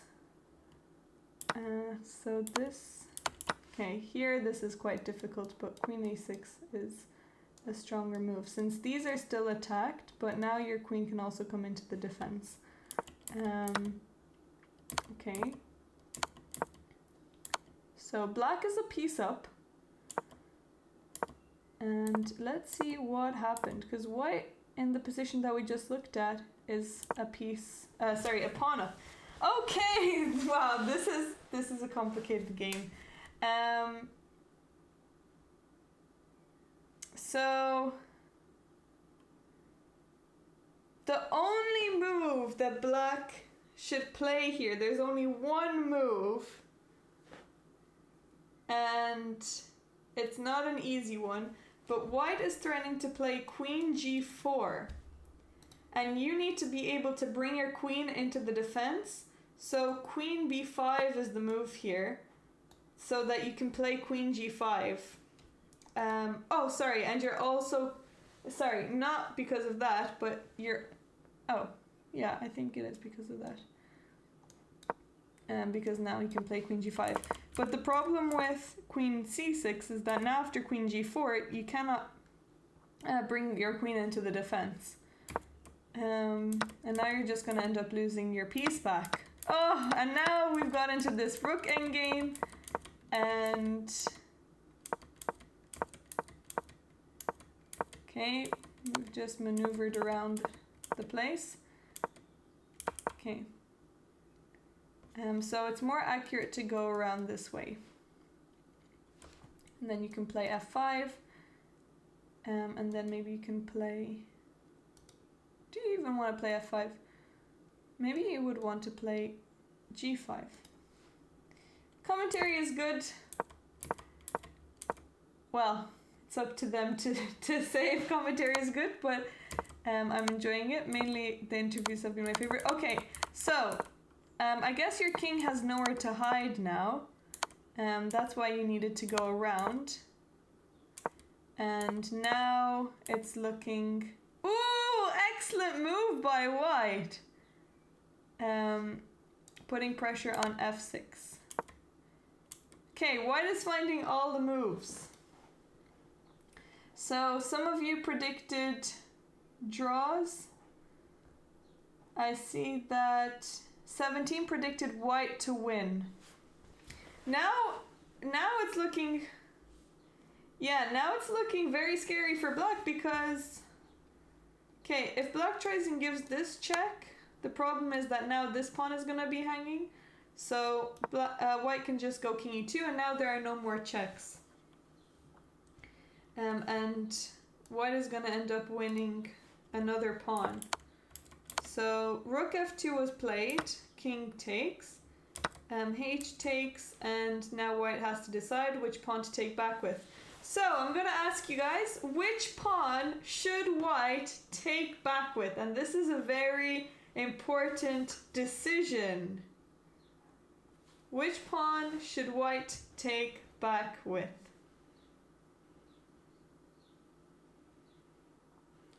Okay, Maslin thinks the f pawn. Any other? Does everyone think you should take back with the f pawn?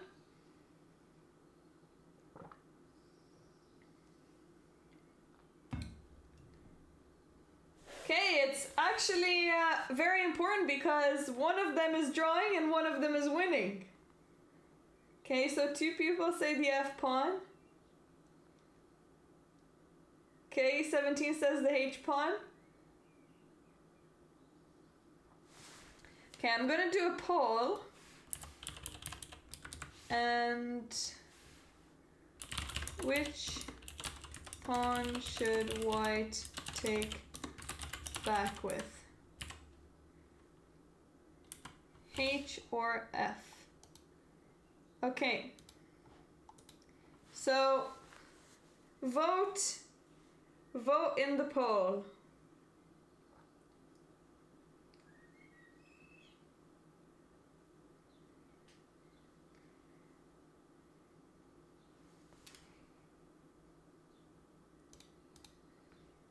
Okay, we've got 1 vote for F, 1 vote for H.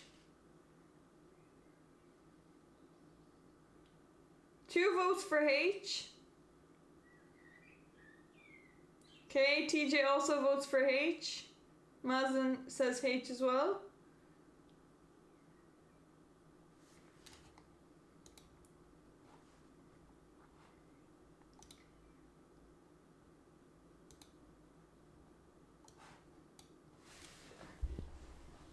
Okay, let's have a look. So if you take with the F pawn, now King H5 comes in, and you're not going to be able to. I guess you can play here, but then you can. Black can just take back with take back on G5, and if you try and take here, I guess this is still better for White, but it's much harder to win. So it is better to take back with the H pawn because you don't end up losing another pawn, and now you also cannot defend on F6. So White will end up getting 2 pawns.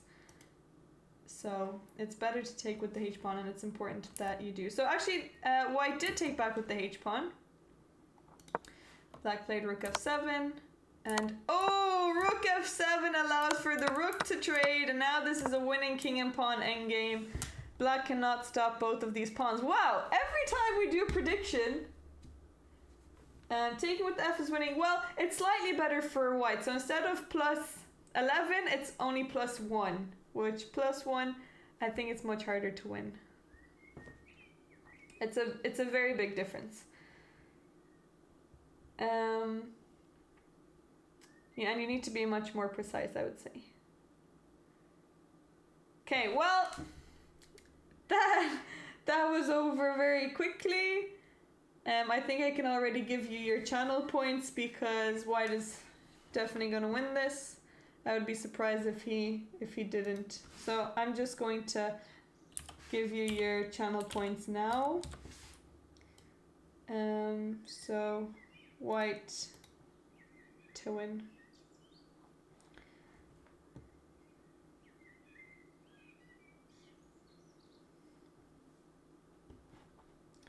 Okay, so 17 got 3.4k channel points. You got channel points, well done, Mazen. So you can play your king here and bring it, and then you just need to be careful to shoulder the king off.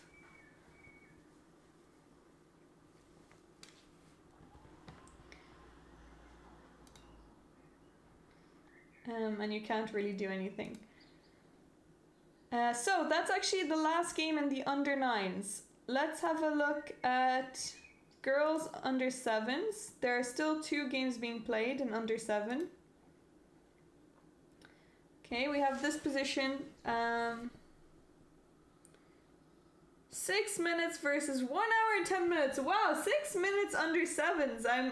I'm impressed seeing that some of the younger players are using up their time. It's great to see, especially since it looks like White is a piece up.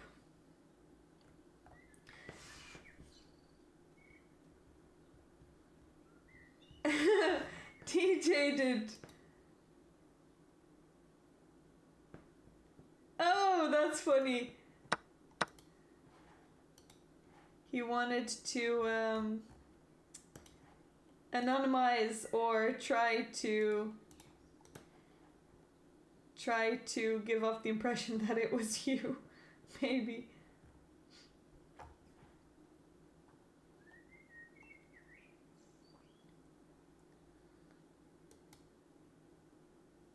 Hello, Palmer's Destroyer. Good to see you.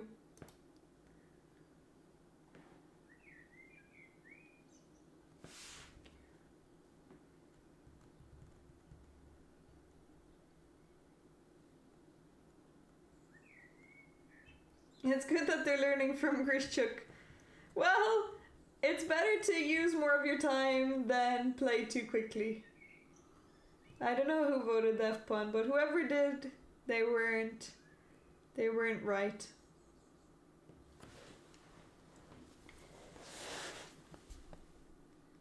Oh, sorry. Yeah. F was incorrect.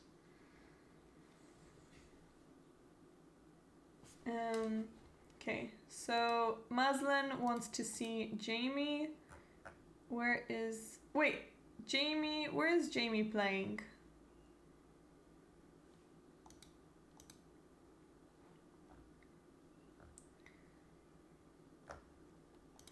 Maybe Jamie has already finished.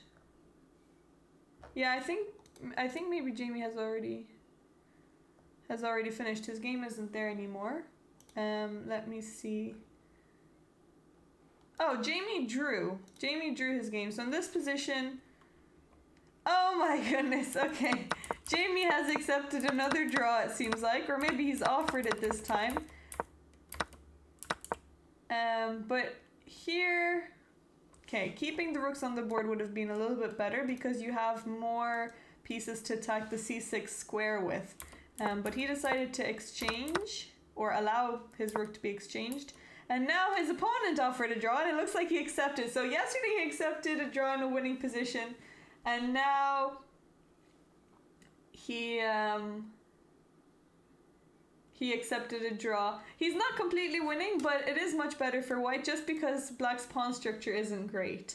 So white can keep the pressure on this pawn. Eventually, maybe he can try and push b5 and create some problems and bring this king in as well. So he's getting really good positions. He needs to sometimes push for a win. Ere Killick. Who is that? I don't know who that is. Okay, let's have a look at Ben's game. So, Ben...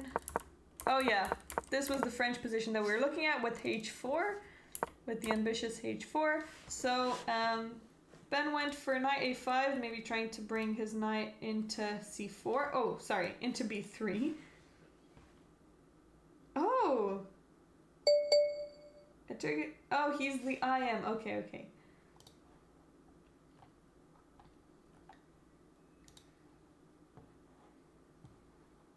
Let's have a look. So, b4 was played. Excellent move for white. Not allowing the knight to go to b3, that's why it was important to play that. The hall is looking like it's emptying up. So, okay, white took this knight on c4. I think that's a good decision since that knight was really strong.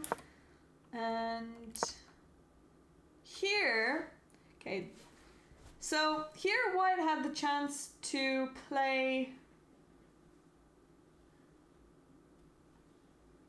the pain of seeing the common repertoire in action. Here white had the chance to play a nice move. What would you play in this position if you were white? You have a great window of opportunity to create some problems. So knight g5 was played, but it's not very accurate. And Ben found the great move of moving his knight out of the way, discovering a defense on e6, and now he has this beautiful square for the knight on d5. But yes, well done 17. d5 is the move here. If you play d5, now after you take, you don't need to push or create anything, but you have this beautiful square on d4, and now you're creating a threat on f5.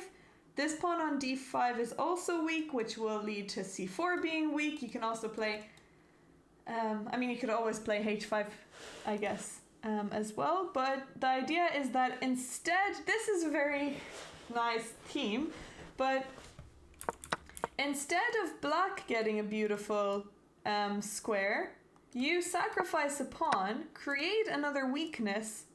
So now black has two weaknesses. and you get the nice square. So this would have been, this is a really nice theme to learn for knight maneuvers, or when there's a close position, or when you have a window of opportunity to maybe break in the center, pawn break. So actually there are 4 types of forcing moves. Checks, captures, threats, and pawn breaks. And pawn breaks is something that often is forgotten about, but it's a forcing move as well, and it if you can create a change in the structure, you always want to just take a look at it. So knight g5 seems like it's an obvious move because you're attacking on e6, but it's easily defended, and Ben found a great move here. Knight b6, and his position is now going from maybe struggling to hold on, or not so much struggling to hold on, but just having to defend, to now being the one who is attacking the weaknesses. So this might be a nice turnaround for Ben. So queen h5 was played, and you need to get rid of that knight. But okay, it's still looking scary for black. It's still looking really scary. I think as a French player, you're probably used to dealing with these attacks though.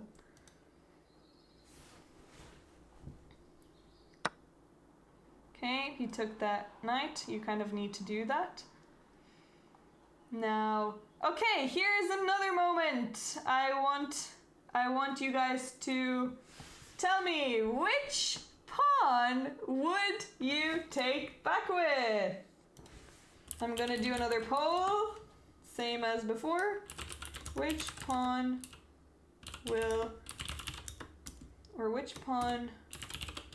should white take back with? H or F? Here we go. Vote in the poll.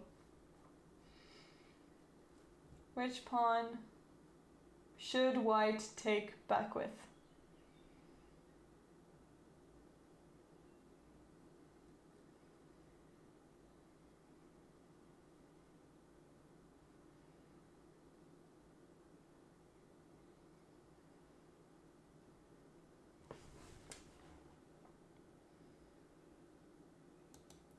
Is the answer easy?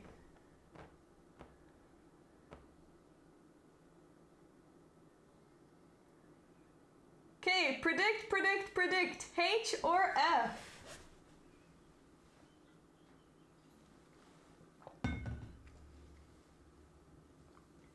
So far we have 3 votes for H. Okay.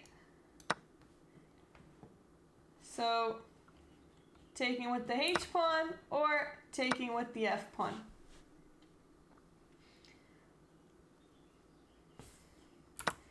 They're both good, but one is slightly better. Which one is slightly better? And actually, it's kind of complicated because I don't even think I understand 100% why it's better, but I'm just seeing the computer evaluation. So 5 votes for H.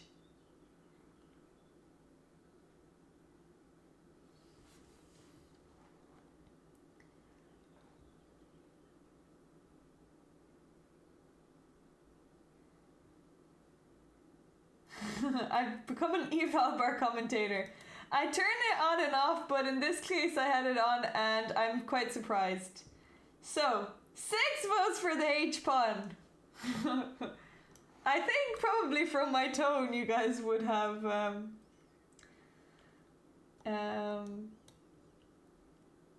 think from my tone you guys would have voted differently.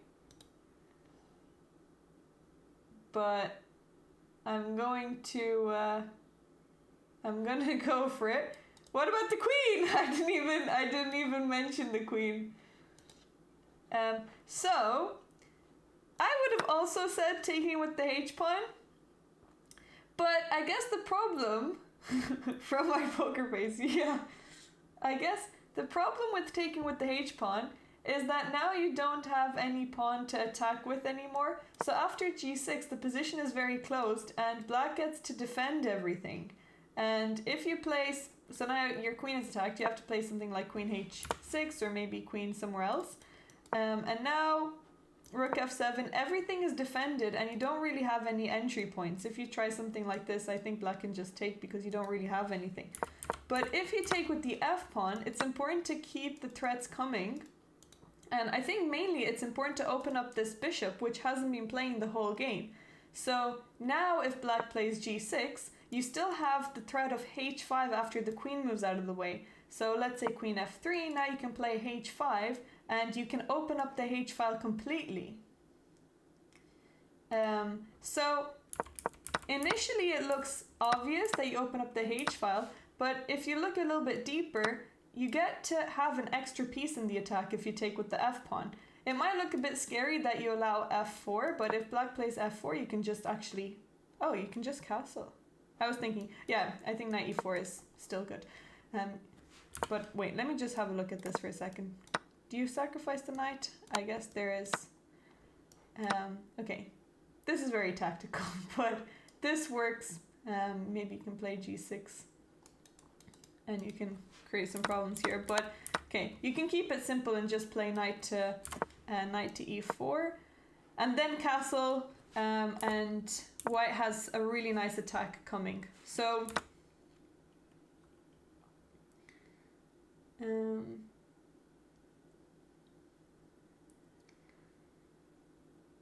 now your knight will never have a good square again. Oh, that's also another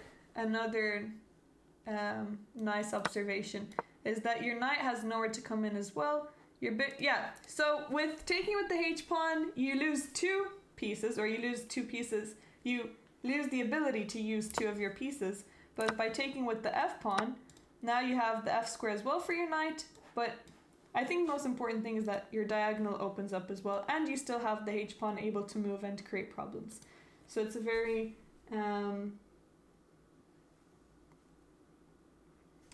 you can take this advice onto your games. It's a nice idea to have, because probably you would pre-move this. And 6 people voted for taking with the h pawn. No one voted taking with the f pawn. This is an interesting game. We have pawns on the first rank. Oh, right. Okay, I see. Yeah, tall pawns. Okay, so what happened? Bishop takes and f takes g5. Eunice has played it. He spent 6 minutes on this move and he made the right decision.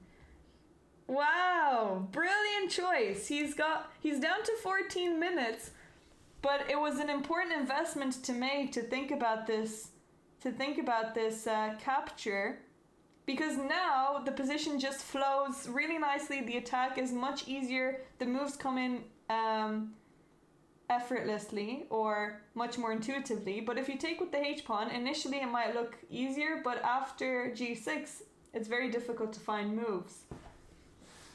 Wow, excellent play. I think we're gonna give Eunice a point for great thought process. Excellent thought process here. Maybe I need to to keep a tally of the points.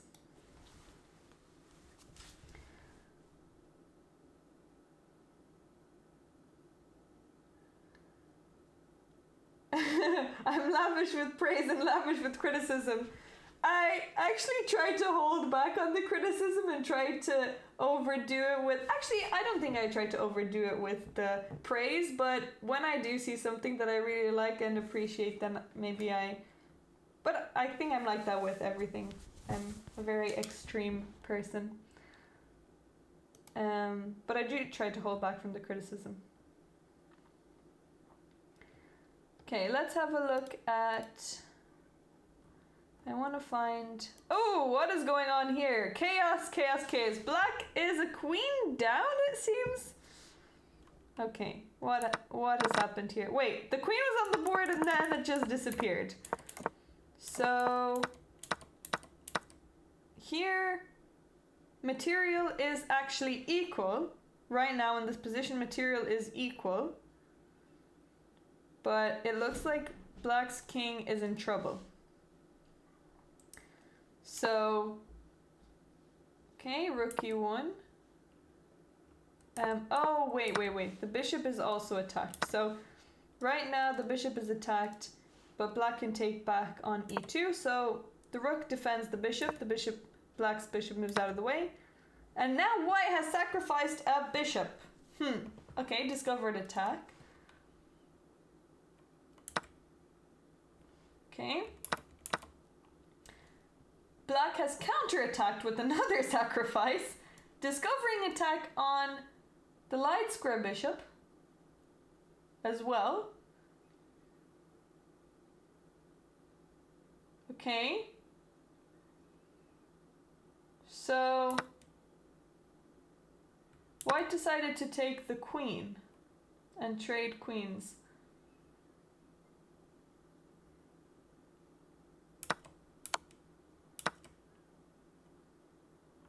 Okay, let's just look at this for a second.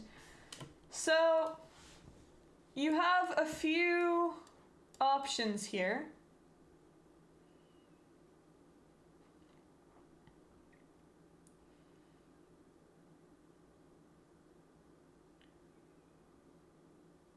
Okay.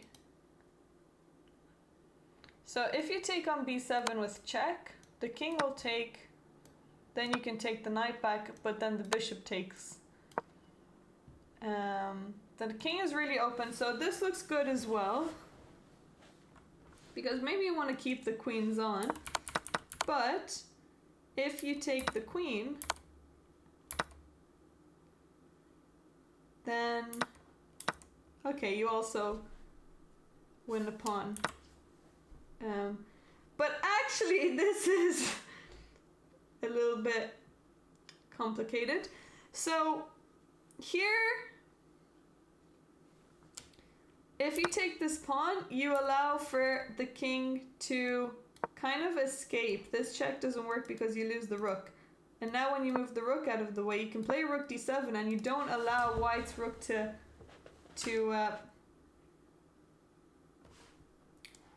take control of the 7th rank.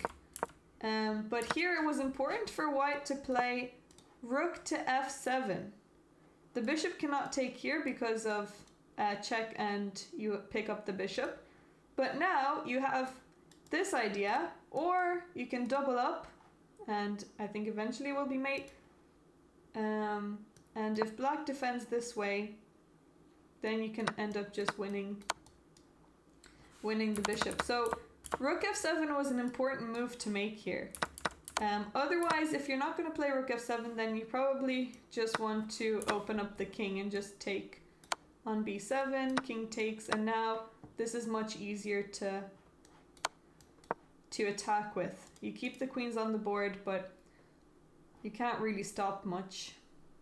If you want to keep control of f7, actually you can't even do that. You can't even stop the rooks from coming into f7 or the queen.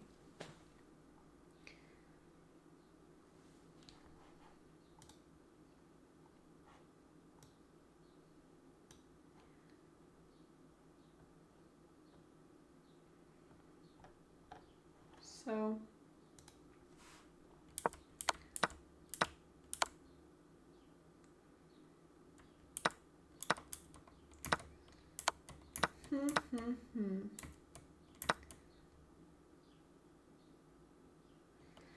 Wow, that was actually has anyone here been accused, taken out for cheating?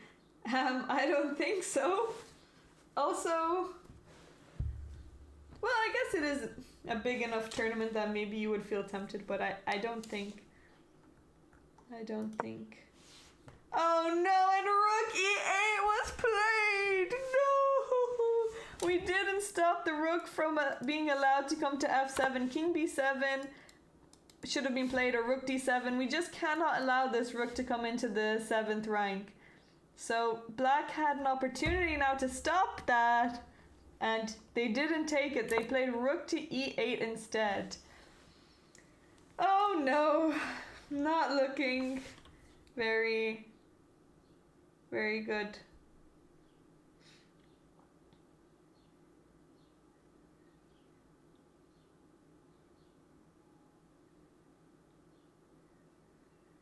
Yeah.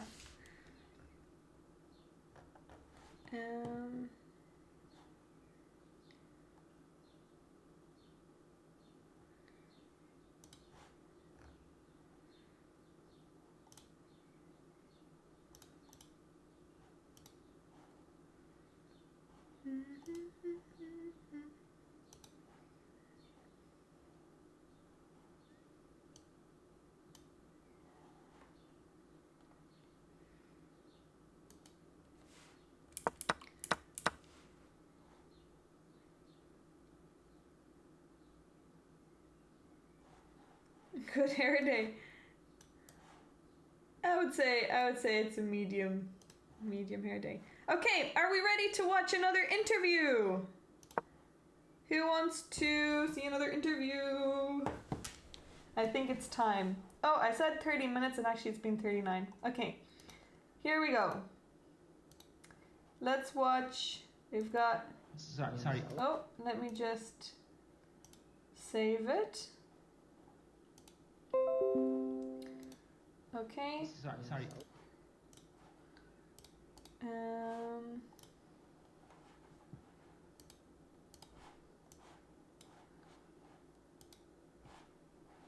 One second.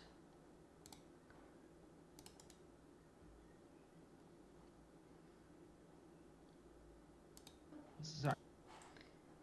And here we go. So this is interview with Adam Sarwar from Wales, and he is playing in the under 11 category. Let's have a listen and see what he has to say about the tournament. Sorry, can you just start again? Just, it wasn't recording. Oh, nice.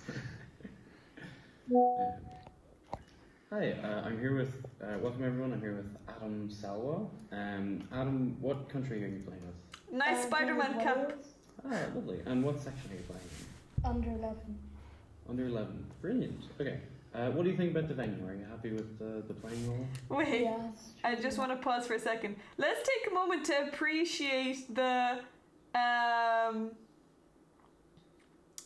cohesion in the outfit. We've got a Spider-Man top, Spider-Man cap. I wonder if we have Spider-Man pants as well. The playing role? Yeah, it's really nice. Hi, I'm here with, welcome everyone, I'm here with Adam Salwa. Adam, what country are you playing with? I'm playing with Wales. Ah, lovely. And what section are you playing in? Under 11. Under 11. Brilliant. Okay. What do you think about the venue? Are you happy with the playing role? Yeah, it's really nice. Wonderful. Okay, so do you think you could talk us through the story of your game? Just a moment. Why are we zooming in? So, in my game I played as white, and my opponent played a opening which I'm not that familiar with, Okay. and then I don't play that myself, and then Was it an E4 opening or a yeah, D4 E4, and opening? then he played E2. E2? I mean E7.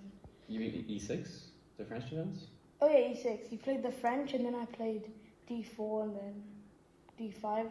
I don't play that normally. If someone played E4 against me, I would straight away play E5. If someone played E6 against so you play E4 normally? Yeah. You're white. Yeah, I normally Okay. play E4, and if someone does that against me when I'm black, I play E5. Yeah, that's very fair. Yeah, so normally I play the Italian, but I couldn't play that today. That's fair enough. I still won though. So how did you cope with the surprise? What did you do to counter? Well, when they do that, I always think about how to put a pawn in the center, and D4 is a good way to do that, as putting pawns in the center is important. That's very, very true. And so then what happened towards the middle game and the end game? How did you manage to win in the end? So I took control of my opponent's mistakes and then took advantage of them. Brilliant. That's absolutely spectacular. What do you like about chess? So when I play chess,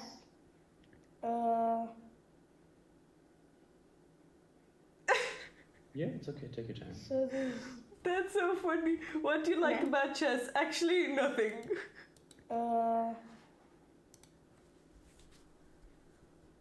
Yeah, it's okay. Take your time. so there's an endless number of variations, Mhm. and I can train for that. And So you like that there's loads of different variations that Yeah. you can look at yeah, and all the different possibilities. Yeah. Yeah, that's absolutely brilliant.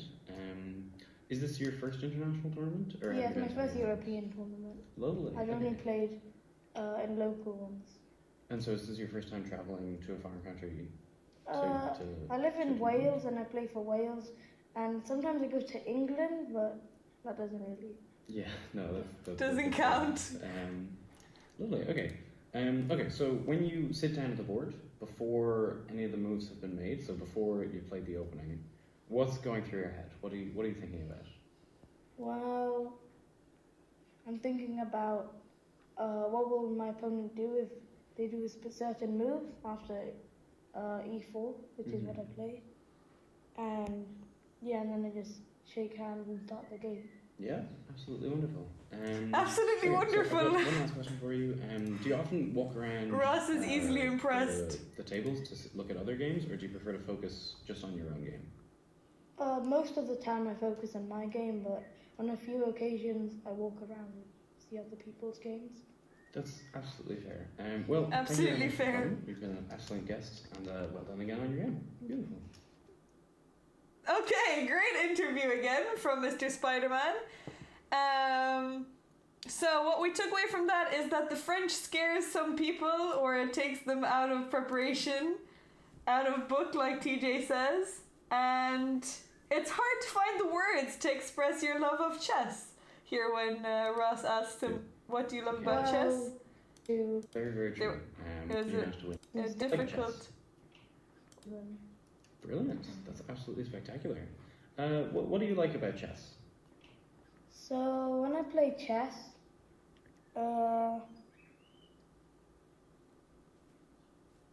Yeah, it's okay. Take your time. so there's Very difficult to find an something endless that we number of enjoy. variations, Mhm. and I can train for that. And Okay, so next interview will come in a bit. For now, we're going to look at Karim's game. Let me bring that up. 1 second. So she is playing. Which section is she playing, or he playing in? Wait, let me have a look if I can find it. Hello, Halford, by the way. How are Thank you for doing? your patronage. Waterford Wizard, thank you for gifting us up to Halvard. Yerim. Let me have a look. Hyro, can you let me know which...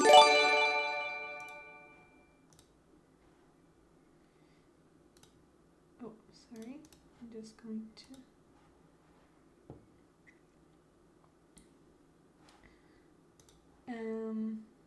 Wait a second. Okay, I think under 17's open. Okay. So it's in the open. Okay, it's board 2. Okay, here we go. So, Ere, who is International Master, versus Karam 2000, and they're both from Turkey. Okay, it's looking like an interesting endgame here.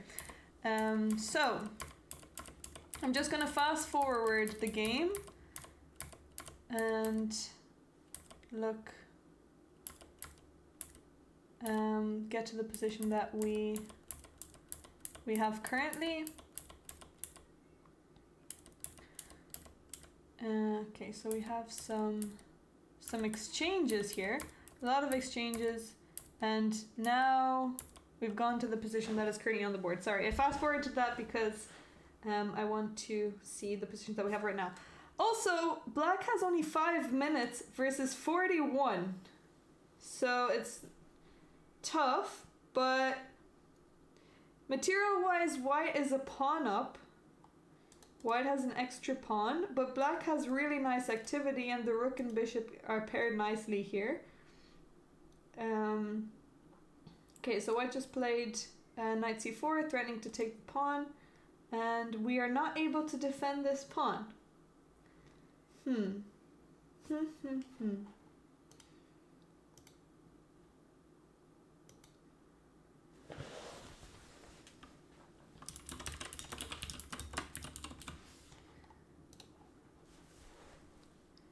Okay, this is a little bit difficult.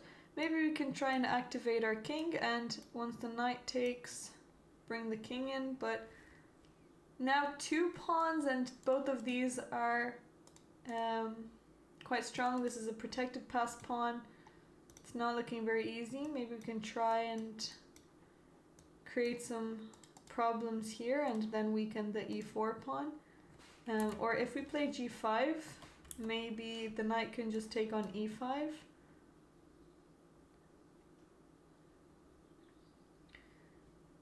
And I wonder, can we play like this? And these pawns cannot be defended.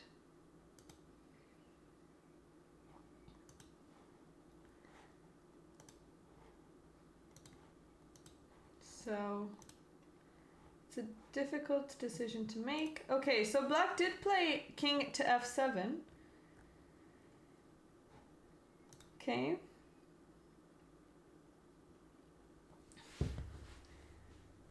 King to f7 has just been played.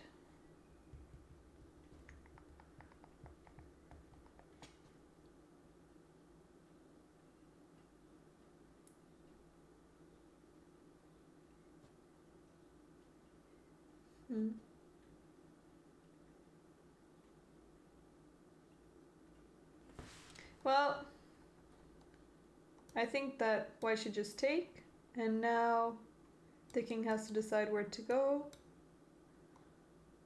Let's say king here, and now white can just return somewhere. Let's say he goes back.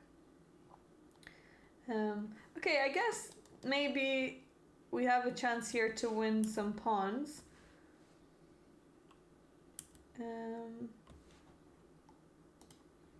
Okay, so the knight took. Yeah. Which one? G5 or king F, or the one that's being played right now?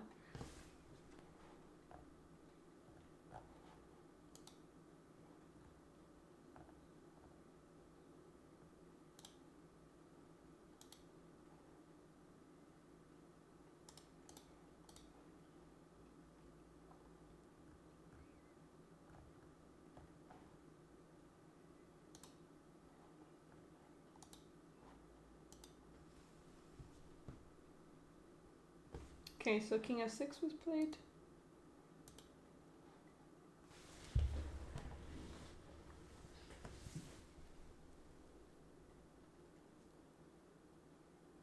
And white has to decide where to go back with the knight. White is two pawns up, but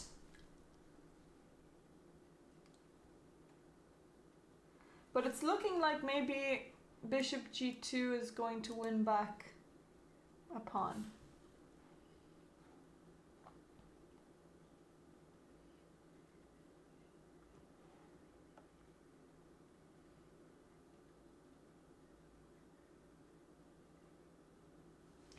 Also, I think that we have some chances to get a few medals, especially in the under 15s. Lukian is 2nd seed, so I want to take a look at that as well. So let's look at the under 15s and see how Lukian is doing. He's the 2nd seed. Also 17 wants to look at Barnabas Panda, who is the top seed. But there are only 8 rating points in between 1st and 2nd, so We could bring back home some medals.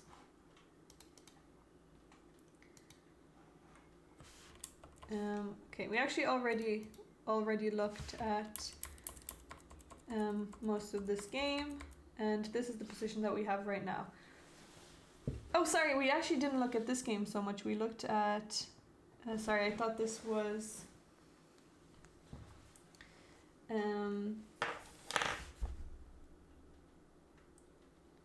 yeah, next game. Sorry, Lucian's game.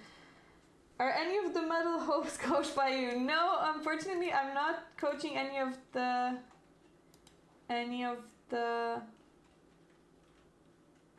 I did have some lessons with Maslin, who was in the chat earlier. I'm not sure if he's still here, and a few of the others were in some group lessons, but no one individually. But Luke's / the Coffin's former student Ben is also fighting for a medal in the under 17s. So Coffin can produce a new European champion.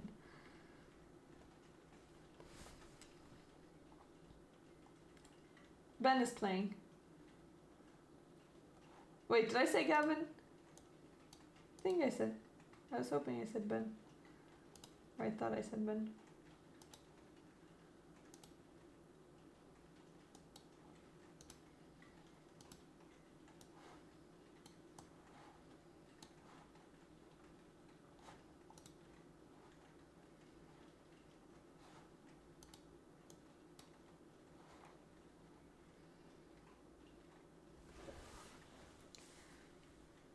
So, material is looking equal, but White's king is in danger.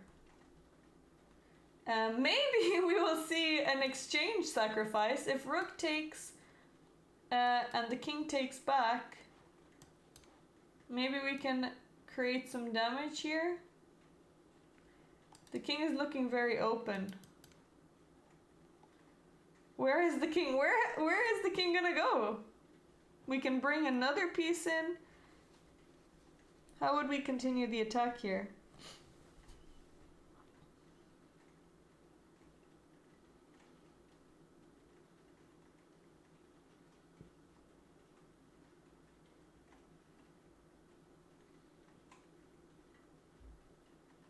There has to be something here. Oh, Maslin is playing. Yes, Maslin is playing, but he has a bye today. You can at least always win your exchange back. How?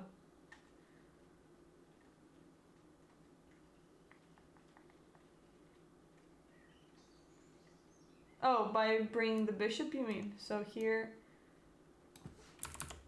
bishop check. Yeah, I guess you can win the exchange, but I think this bishop is much stronger.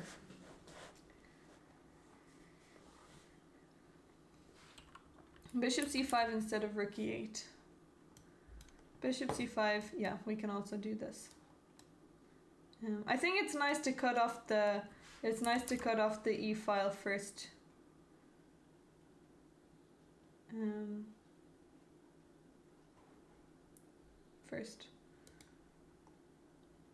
Okay, so I wonder, will we see an exchange sacrifice? I'm going to do another poll. Will we see... Actually, I'll do a prediction.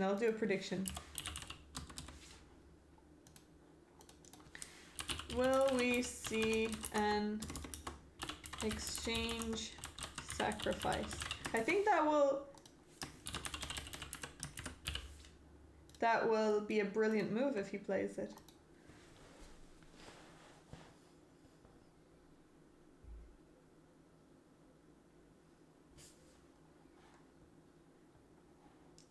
Okay, so what do we predict?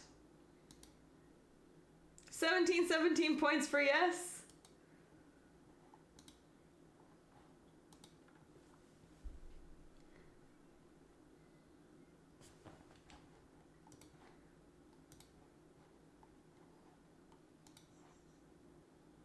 Go for a panda bear. No one has put any channel charms for no.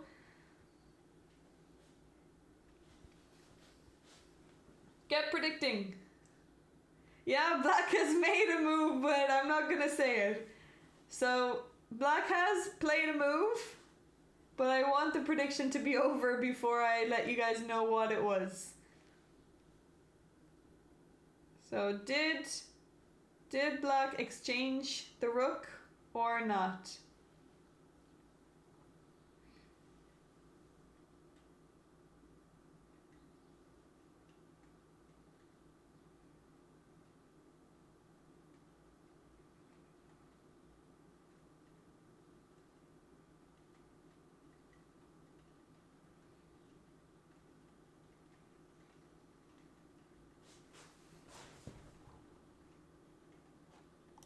Okay, we've got a few channel charms on no.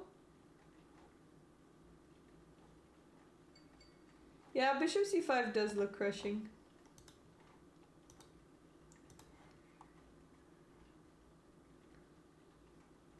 Okay, prediction is almost finished. Okay, let's see. So, those of you who predicted that he would sacrifice the exchange will get some channel charms because he did it. He got his brilliant sacrifice in. Rook takes e3, double exclamation mark, and just completely destroying the king side. Sorry, not the king's side, but the king's position, and removing another important defender. You can bring in the rook, and white is playing without a rook as well, so you might as well take a piece that was useful for the defense. And if you don't take back, well, you're just going to be a piece down. If the queen takes, you've also got bishop c5 pinning the queen. And if the king takes, well, now you can play here, here, here. You can do whatever you like. All of your pieces have joined into the attack. So great sacrifice by Barnabas. Excellent play.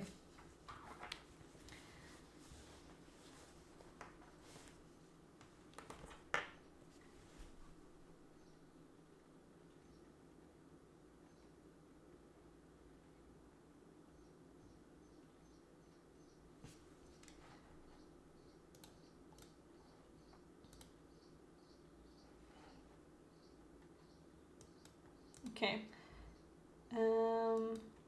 Let's see. Oh, okay, we've got a winning. Wait, this was the game that we saw earlier, and the problem here that black didn't stop the rook from coming in. Oh, okay, there's also this. Oh, and you can just win a piece much more easily. I didn't even see this. And now white is just a piece up and the game is easy from here. So black did have an opportunity to maybe take away some threats from white. Let's go back to this endgame on board 1. Okay, so we left off here after king f7, the knight took, king f6. Black gave a check with the rook. It's important not to go here because you'll end up losing a rook by a discovered attack. So you have to go to h1. And now g5, excellent move. g5. After h takes. What are you threatening? I guess you're threatening to attack this pawn. And the pawn cannot push anymore because now you're controlling that f4 square.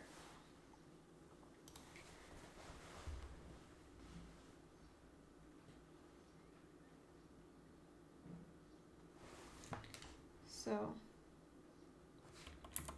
the game there are still some moves that were played. Rook g1 was played, and now black got a chance to take another pawn.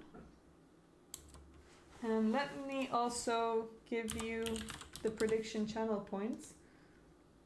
Whoever voted for yes can get some lucky charms.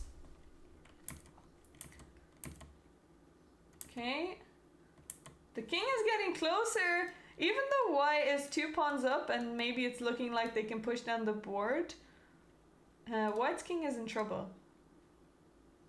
This is a very complicated position. 8.7k points. Oh, a lot of people actually said that there wouldn't be an exchange sacrifice. Who lost their points?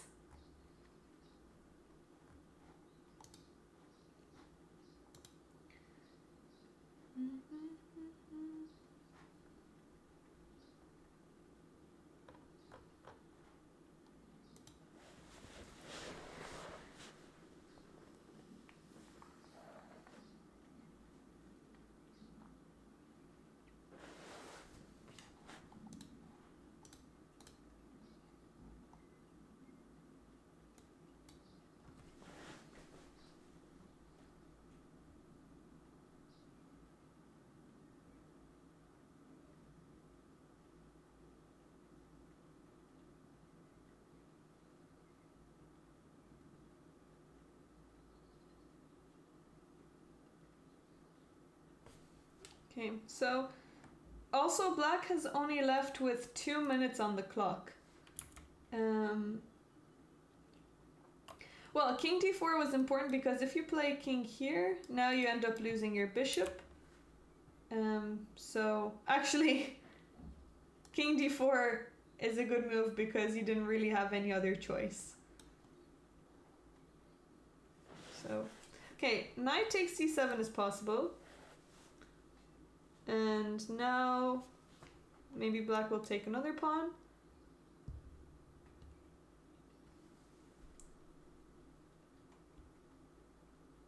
Okay, white is still 2 pawns up. But now black also has a passed pawn. I mean, I guess black already... Oh, no, sorry. Once the b3 pawn is gone, now black also has a passed pawn. So, do you think it's time for another interview? Do you guys want to watch another interview?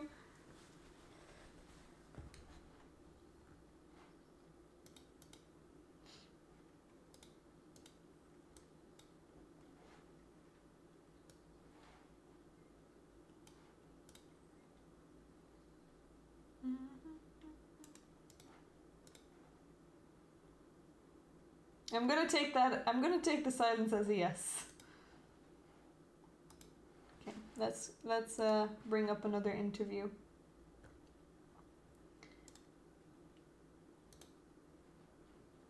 Because we actually have a few.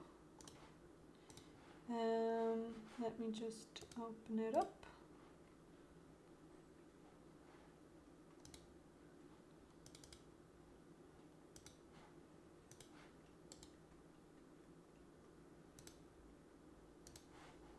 Okay, and let me take away the games. Okay, so here we have Farouk Nasir from the Open 13s.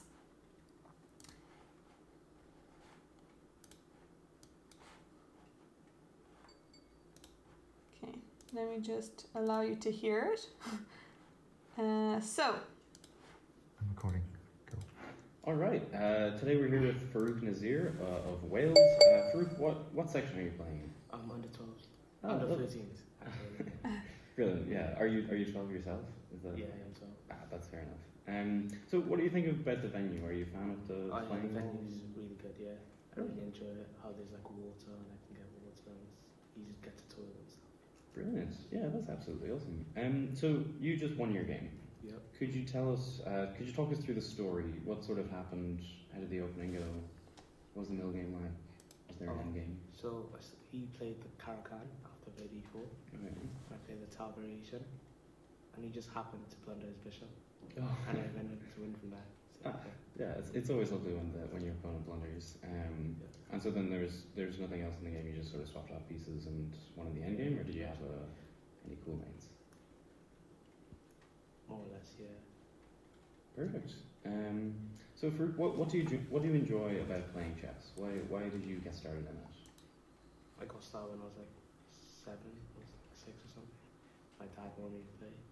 Really? I haven't played much till I was like 9, but like started getting into it then. Mm-hmm. Played loads, and now, yeah, I really like how it like gets you thinking, like, Strategically? yeah, Yeah, that's very fair. Yeah, strategic thinking is very fun. yeah. Is this your first international chess tournament? No, Where else have you played? the Glony Cup. Yeah, the Glorn is lovely. Okay, so for when you sit down at the board just before the game starts, right, before any of the moves have played, what goes through your head? What are you thinking about? Normally quite like anxious to see how good my opponent is.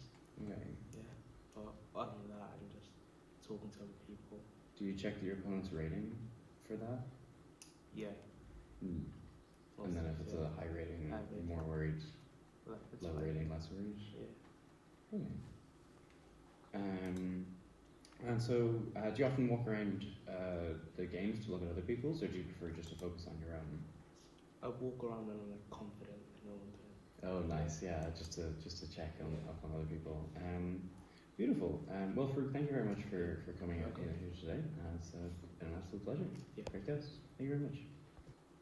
Okay, that was Farouk from Wales. Yeah, he does look a little bit older, but I guess it's that age where you either have a growth spurt or it either happens then or it happens a lot later.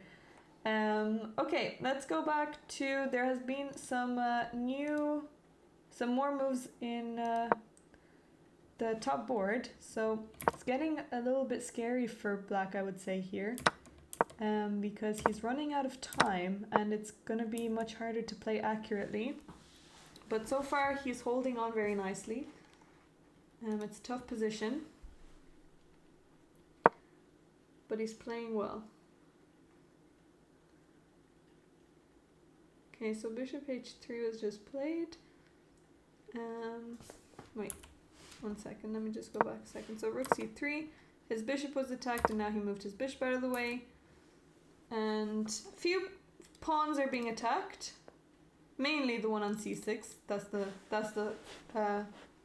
important one that you want to take.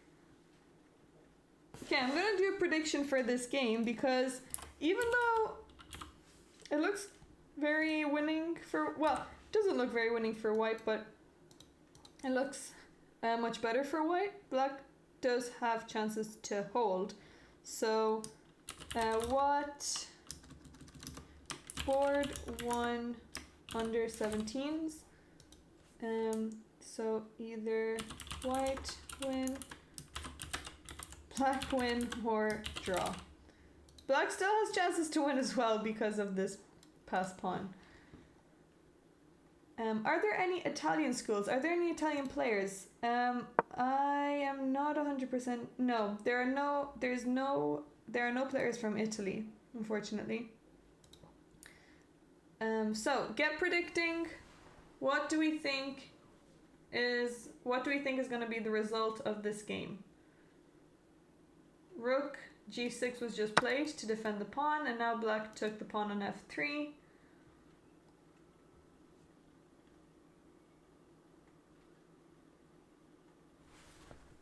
This will be a great result for black if they get to hold because of the pressure, and also they are playing an international master. There's a huge rating gap. 400 points difference.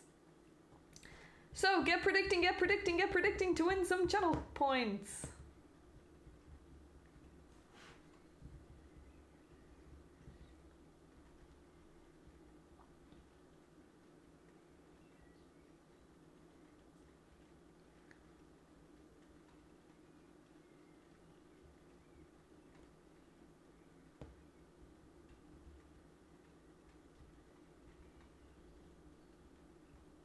Okay, we got 17-17 for white to win. None for black. And none for a draw. Okay, so the knight just took. Now black can also just take this pawn. And white is left with this pass pawn. But will it be enough to win?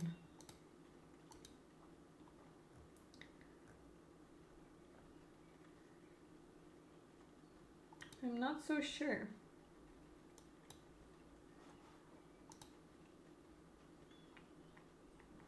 Maybe the bishop can also just sacrifice for this pawn and it will end up being knight and rook versus rook. So if he tries and pushes c7, I think we can just put our rook behind the pawn.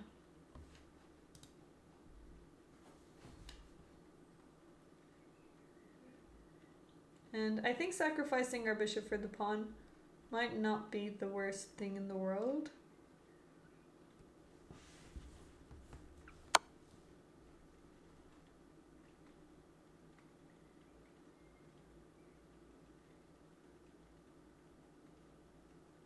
Okay.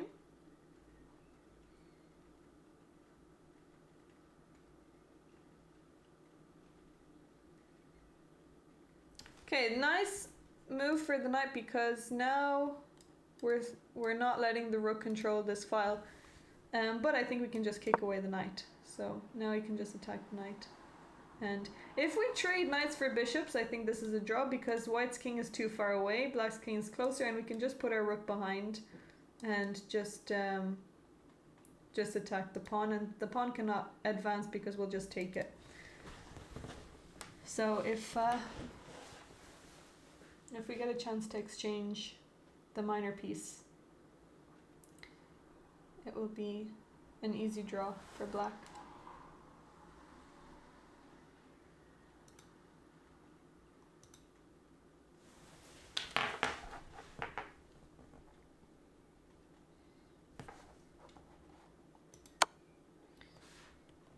Okay, so he moved his king to d5, knight a4. So he's stopping. He's not allowing the rook to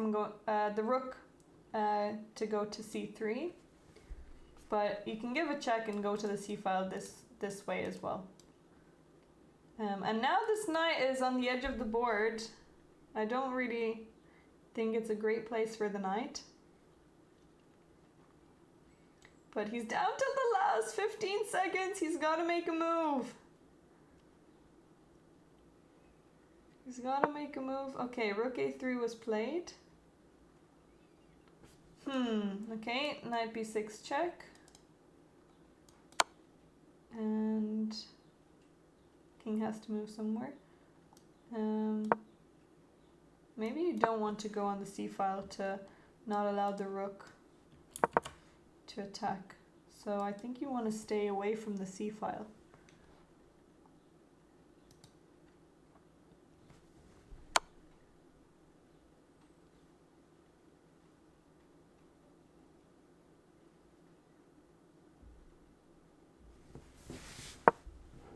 Oh, he did go to the c file and now c7. But if the pawn promotes, I think you're still gonna be okay. Like if we try and attack it and the pawn promotes, I think this is a draw. Will white be able to win rook and pawn? But I think it would have been a bit safer. Oh no, definitely not there. Oh well, actually maybe this is okay because we can attack the rook as well. But let's say if we played king here, now after c7 we can go to c3, and now we don't allow the pawn to push anymore. And actually, okay, they can defend it, but at least now we're protecting c8. So okay, this is the position right now, and white has to decide: will they promote and allow for this knight and rook endgame, which is a draw, or will he hold on to the pawn? But if he holds on to the pawn, then rook c3 is coming anyway. Yeah, rook c3, you can defend. If knight here, oh, I guess knight there is actually quite annoying, so maybe we need to just, oh, maybe not. Oh, but if we go there, actually we can just take the knight.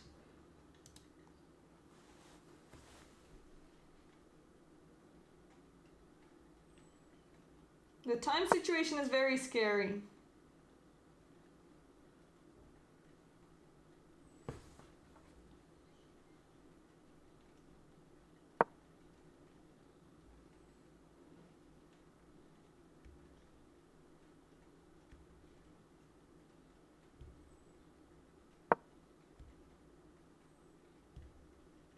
Okay, I'm going to go and see another game.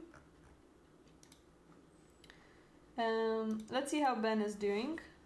So we left off at the pawn taking. Queen f7 was played, there wasn't a queen trade. And now bishop here is a little bit inaccurate. Maybe we could have just pushed h5 and kept the attack going. Okay, so we brought our knight into f4 just like 17 was saying. g4 was played. And now knight to d5. And white decided to take. So now black has to decide whether to take with the pawn or the queen. What do we think is the right way to recapture this knight? Or with the bishop? Should we take with the pawn, bishop, or queen?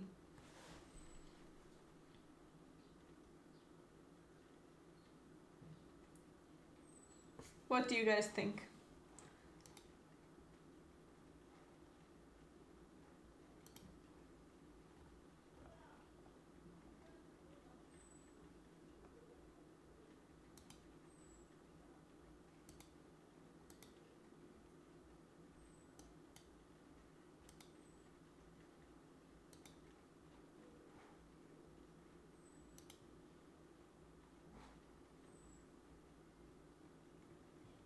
So taking with the queen. Yeah, I think taking with the queen is good, and it's true you don't want to block the bishop and queen working together, and also maybe you don't want to allow this pawn to be a passed pawn. So taking with the queen makes sense. But I think it's actually okay to take with the pawn because now you solidify this bishop a little bit more. The time situation is also looking a little bit scary. So he did take with the queen. White is down to 36 seconds. And white played rook to f2.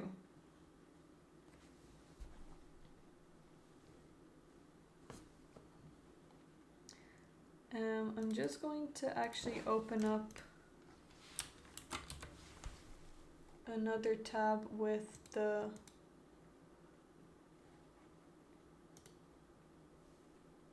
top board. I want to keep an eye out on this game as well. So this is the position right now. Oh, this was a brilliant move and it's not a sacrifice. So rook here was important. I guess you don't really have... Oh, I guess it was a sacrifice because you're sacrificing this bishop. But here, if you take, the problem is that the king can just take on g4 and you cannot stop this pawn. So, rook a7. Now attacking the pawn and... Okay, you can defend it with the knight.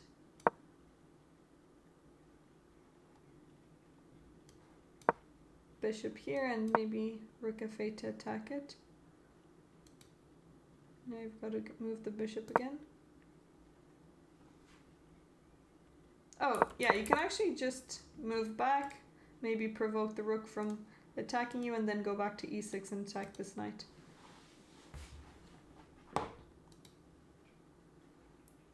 So, in this game, f5 was played. After rook f2, black played a6, I think just a waiting move to put white under pressure and make him find a move. Oh, sorry, not f5, but g takes f5. Another question, what should he take back with? E, g, or rook, or bishop? What do we think?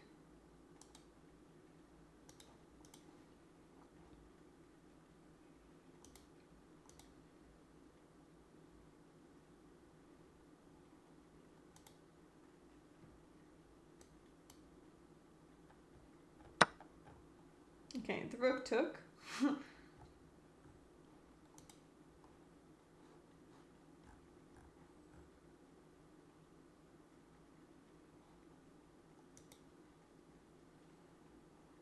I think that keeps the f file, so it's a good idea for black to take with the rook. White needs to make a decision here. maybe h6. Or he can just trade.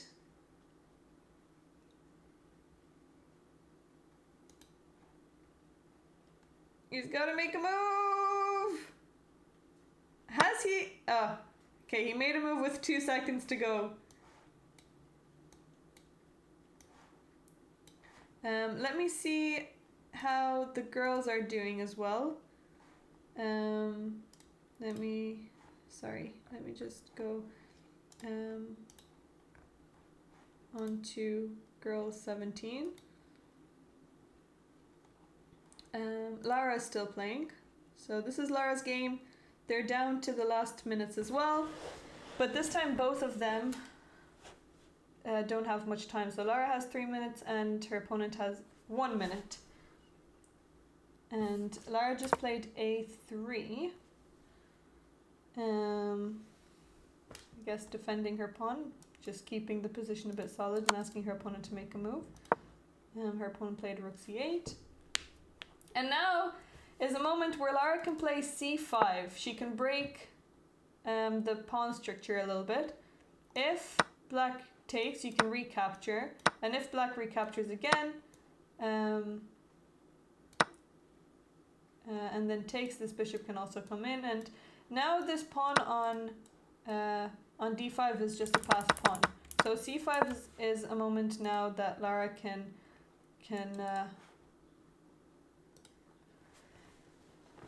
maybe give her some clear plans.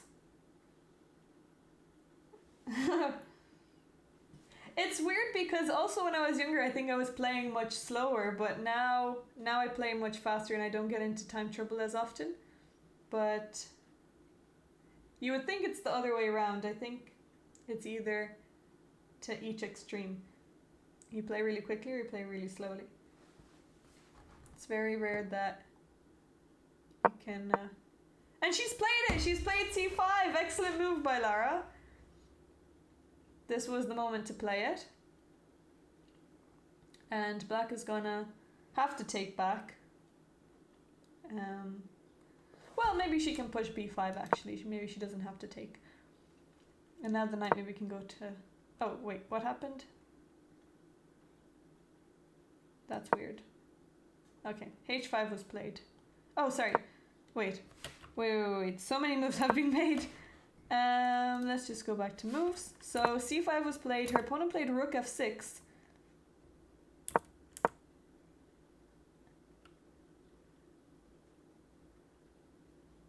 And now Lara played...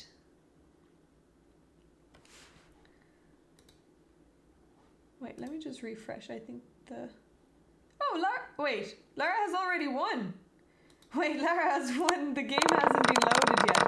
So let's just go back and see what... Wait. This doesn't look like the position that we just had. Where did c5 go? Wait, this is a completely different game. What? Okay. Well, apparently Lara has won, but with a completely different game. So, well done, Lara. Okay. We'll just go back. Let's go back here and see what has happened. Okay, so if the knight can block the bishop on either side, if the bishop has is stopped from controlling the queen square, that's the only way that white can win. So white just has to figure out a way to do that. And is there any route? Maybe you can go this way.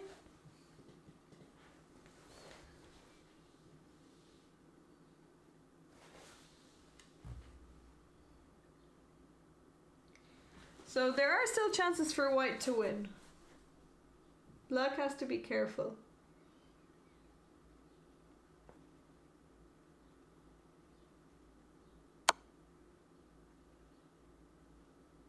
Okay, I guess you can also go this way.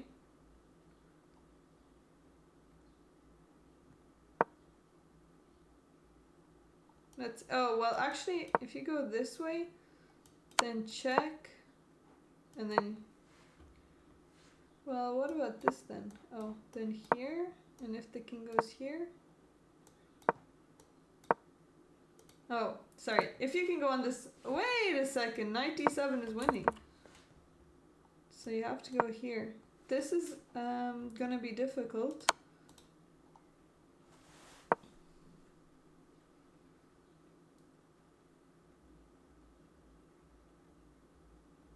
Oh, our opponent gave a piece. Well, it's good to have one of those games.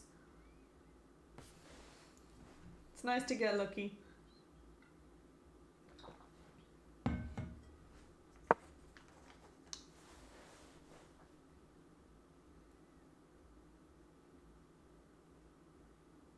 Black is kind of running out of moves here. He only had this check. Okay, and after king here. Okay, if you can get on this long diagonal, maybe it's going to be a little bit easier to keep your bishop because this one was quite short.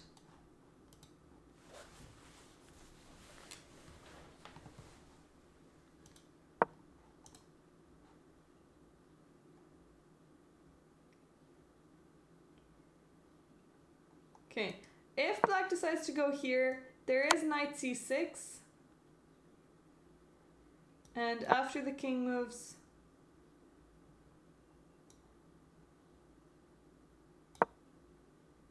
this is supposed to be winning for white. Because of the king coming in. So you have to be careful where you bring your bishop. Okay, he made the right decision. So bishop d7.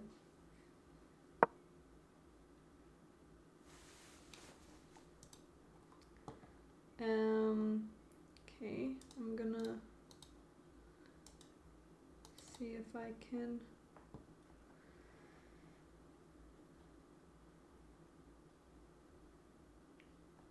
look at some other games that are still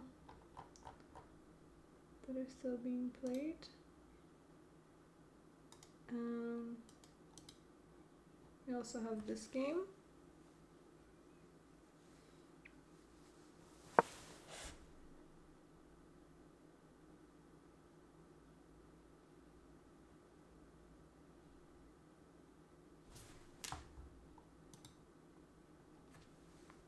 Okay, well,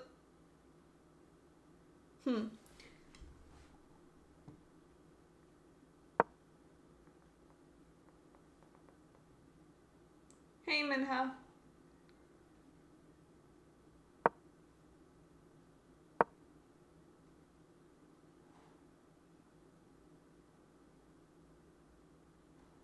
Okay, so let's say if white trades here, maybe we can take control of the 7th rank and go behind these pawns.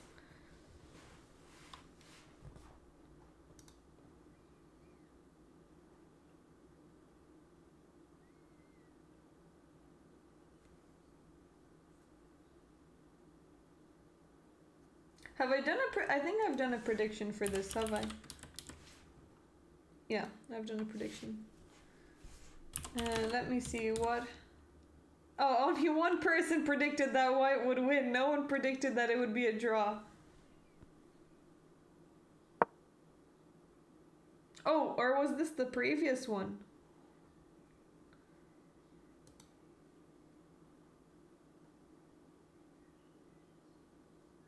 Wait. No, this was...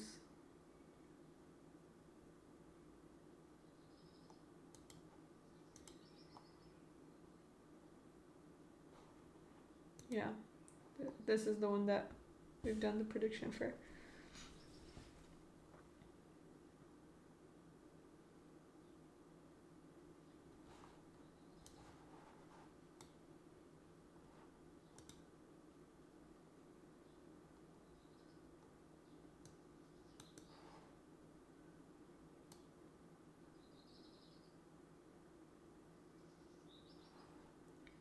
Okay, well, this is being threatened, but I guess you always have a check and then you can go on this side of the board.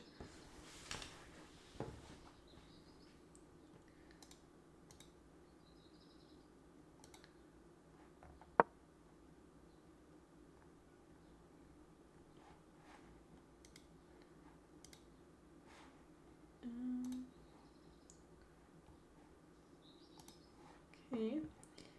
Let's see.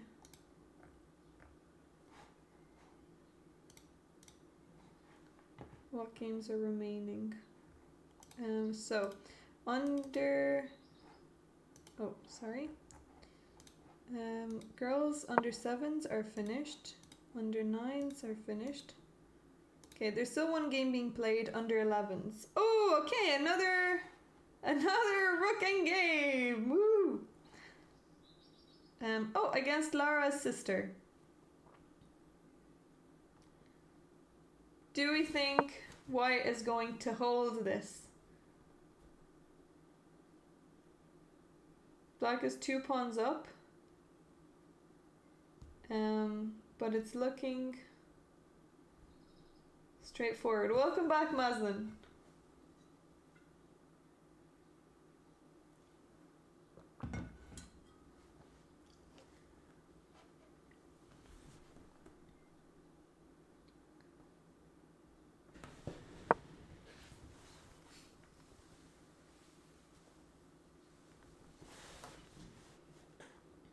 Who is still here watching the games? We've got 17, we've got Maslin. Waterford Wizard, I think, is in here.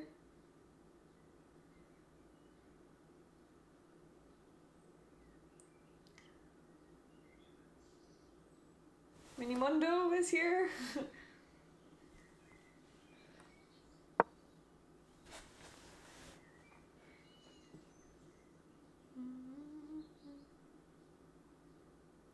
Yeah, I think this is... Did Cornell win? Remind me which section Cornell is playing in again?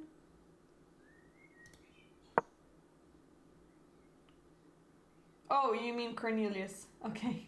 I keep thinking his first name is spelled with a K.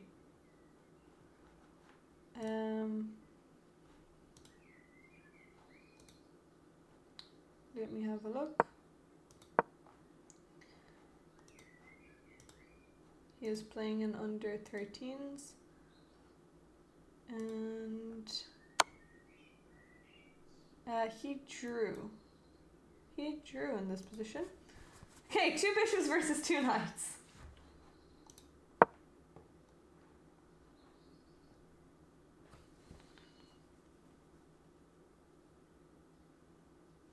Yes, Ethan offered him a draw and he accepted.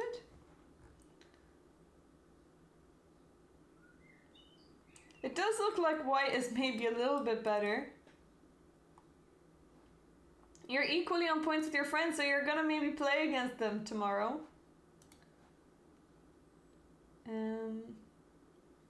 We've also got another rooking game here, which looks a little bit less straightforward. You don't want to play against your friends. Yeah, that's never a fun. It's never a fun experience.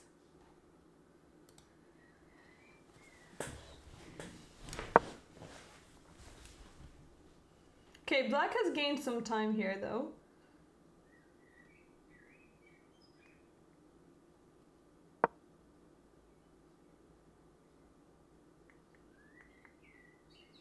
I don't think there's any way that you can kick away or win this game. Kick away the bishop.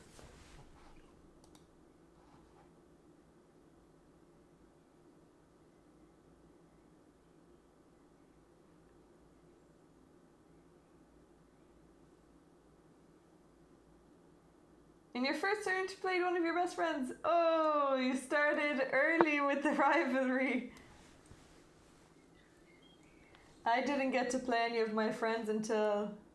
Well, I guess I did maybe when I was 10. But it took a while before I played any of my friends. I guess in the Irish Championships and the Junior Championships I did play against some of my friends. But most of my friends were from other countries.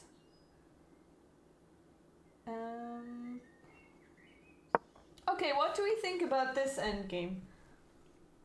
I'm trying to flip through all the last few games, but I guess that the problem with that is that we're not going to look at any too deeply. I'm most invested in this on board 1 here. I'm curious if white is going to manage to create some problems for black, but I think black has this under control. So great holding technique by Karam.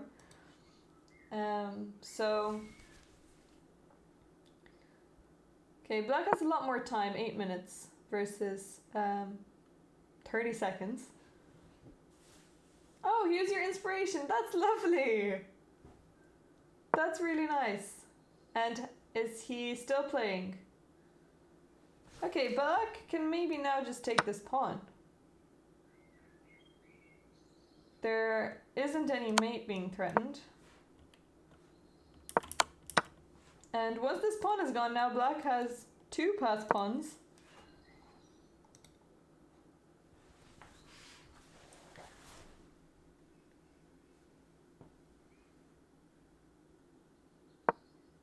Oh no, you haven't spoken to him! How come?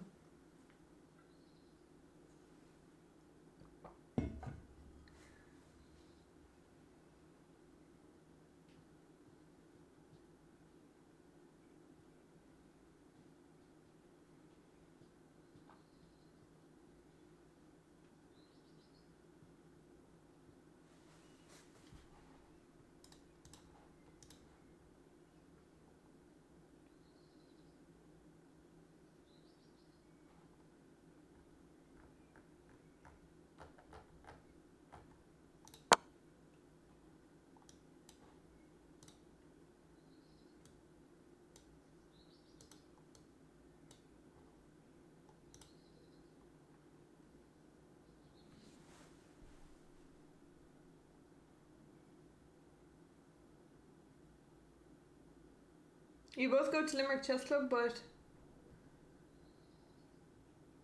you guys missed each other probably every time you went. Oh, not on the same nights. Oh no, that's annoying. But you're both from the same chess club, and you haven't seen each other in a year. That's a long time. Okay, black is calculating whether they can take this pawn or not, but I think it's okay to take it. Let me have a look at some of the other games. I'm just gonna have that open on the side while I check on some of the other games. So a lot of rook endgames. I've also got this rook endgame here.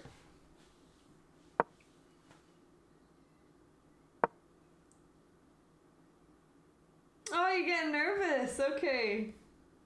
That will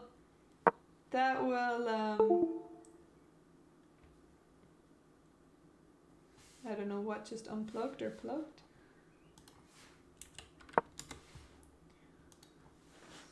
That will change in a few years. Your nerves will be easier to control, but I know how it feels to have a person that you're always nervous to play against. Oh, okay, so here let's see what the problem is. The problem is that black's king is just getting closer and closer. So I think you actually need to check from behind. Let's say if you go rook here, and now if the rook takes, I guess you can take this pawn, and you have a passed pawn that you can use. Your rook is not active, and that's the main problem. And here black can just be a lot more active, push the pawns down the board, not knight, but eventually push everything. So rook c2 is played. Now I think black can just play f3. Let's say if the pawn takes, maybe you'll actually want to take with the king. And now black has this passed pawn that's hard to stop. And your rook is just tied down to the b pawn. So you really need some activity. But now I think it's a little bit too late because black can just play like this. Here.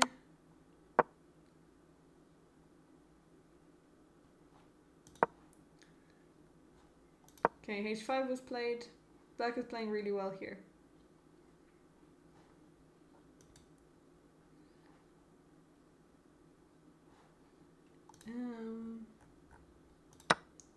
Oh, wait a second. What happened in this game? So, oh yeah, we were looking at this earlier and black's pieces were just very passive. And we've got a few... Wait. So here... White... Okay, so here actually black is a pawn up. But... Oh, sorry. The rook is attacked. I'm blind a little bit. But... Okay, white is just a piece up and now it's easy to win from here. Sacrifice the bishop and now white is just winning this king and pawn in game. Okay, so let's see. Oh, they agree to draw in this position. So after rook e4 they agree to draw. Maybe black could have kept playing on here. Although it's probably... Well, actually that check is not very good for white. I think I would prefer black in this position. Even though this pawn is a lot closer. I think these pawns are maybe a little bit scarier. Well, I don't know if that's true. Maybe not.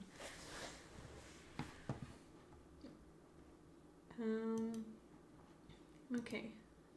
So, f3 was played in that rook endgame. Let me just go through all the games. Under 13s, girls 17s. Okay, there's still some games still going on. Girls 17s. This looks very familiar. This looks very similar to yesterday's game. Welcome back, Goku.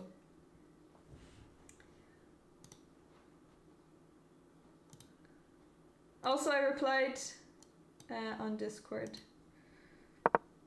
Did Krish win? Let me have a look. Oh, Ben won! Ben won! Let's just see how he ended up winning this game because it looked very equal. How did Ben win this game? Oh, I think he won on time! Why did black resign here? I think Ben ended up winning on time. Okay, no problem. By the looks of it, because there are no more moves that have been made unless the live board hasn't been updating. Okay, they're still going at it with this endgame. How many moves have been made since pawn, push, or... Wait, I've got to do some counting here. Okay, we're on move 94. The last pawn push or capture was here. This was the last capture. So 63. So let's say 64. 64 and we are on move 95. So that is 31 moves. 31 moves, another 19 moves to go.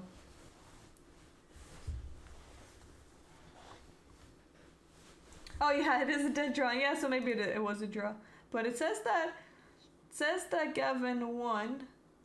I think, sorry, not Gavin, Ben. Yeah, maybe it wasn't. Maybe you're right. So, sorry, here. Which move do we have to get to? If 63, we have to get to 100 and... 100 and... Wait. 103?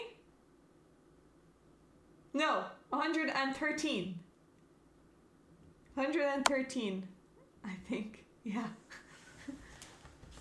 My maths isn't failing me yet. Well, it kind of is, but... So when we get to move 113, it's going to be a draw. Black also has 4 minutes now, so I think that's not a problem. And we're on move 99. Oh, 2 queens on the board. Actually, it's checkmate here. Black has nowhere to go except for queen f2, and now it's mate. So, game over here. Let's see this position. Okay, 2 pieces for a rook. We actually have another brilliant move here. Bishop takes h6. Brilliant, brilliant, brilliant. If the pawn takes, queen takes, and I don't think you can stop queen h. If you play f5, you can just take en passant. Oh, I guess now the knight comes in, so.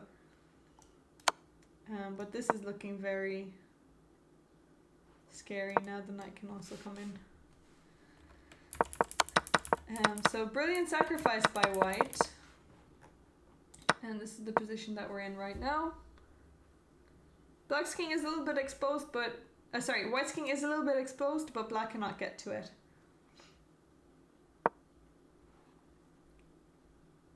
Like, this is, I guess, we've seen a few of, whenever you get 2 exclams, comes up as a brilliant move, so we've had a few brilliant moves actually in this tournament so far, and today. Okay, we're on move 100. I don't think white can, black can mess up.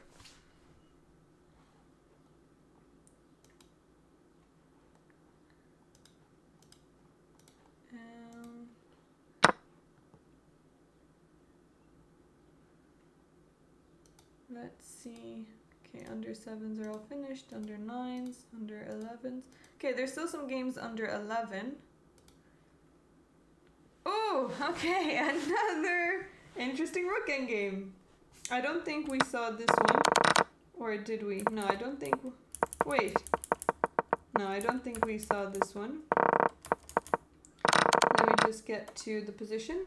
Okay, so white's pawns are connected, but black's pawn is more advanced. So who has the advantage here? And we have a draw! So whoever predicted a draw was correct, and I think only one prediction was made and it wasn't a draw. So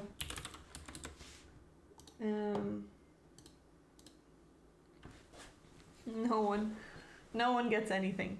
But I'm gonna make another prediction here. So get ready to gamble. Nobody thought this would happen. I think mostly no one is here.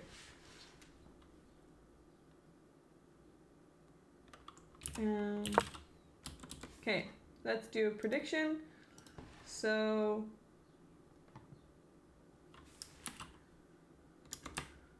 what will the result be in this rook endgame? White win, black win, or will this be a draw? So time to gamble your points away. There are 136 watching, yes, but I don't think many people are actually actively watching because there are no interactions, or not that many interactions. So what will the result be? B6 was just played, so maybe black will win this game. Let me just go back a second. Instead of h5, every single time I create a prediction, someone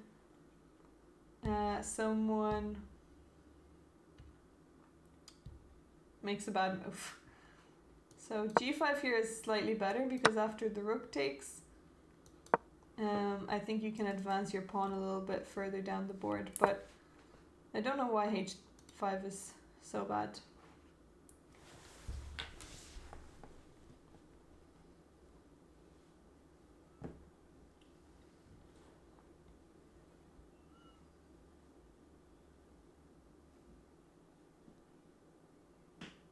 Also, fun fact, he is a chess player. I think that is Ray O'Brien, if I'm not mistaken. And I used to play against him a lot. Maybe it's not, but it looks like him. But fun fact is that I went to a Christmas party and I watched Devil Wears Prada for the first time at his house on an Xbox with the CD. Who remembers those things where movies could be shown through a physical object? Might just as well predict Champions League final as well then. Yeah, probably should do that. I think there would be more viewership, more interaction with that.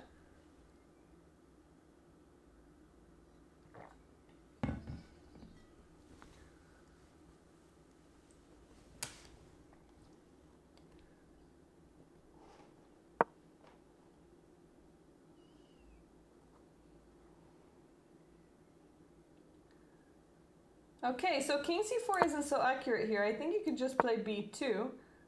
Or maybe not. Wait, what happens if you play b2 and then king here? And then rook h2? Okay, king has to go to b1. But I think this is a little bit scarier.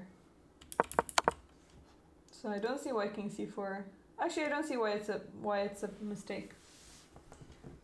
Yeah, I actually don't. Don't ask me.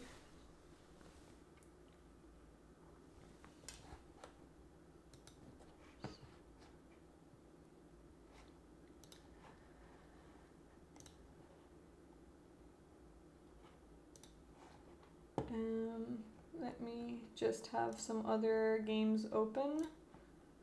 All the under 70s are finished.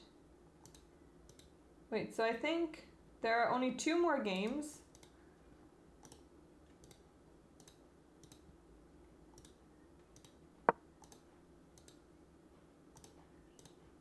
Yeah, okay.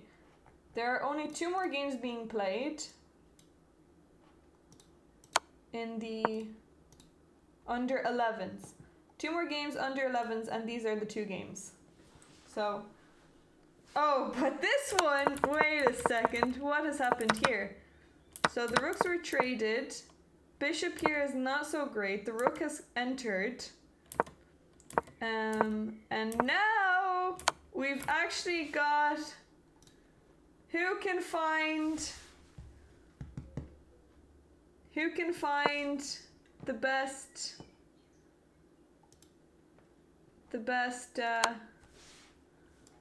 move after king h2? Okay, they found it, but after the king moves to h3, what happens? What happens after king h3? This is a really nice finish from black. Material is equal. Material is equal. But what happens after king h3? So knight g4, king h3. Well done, Waterford Wizard. Rook h1, checkmate.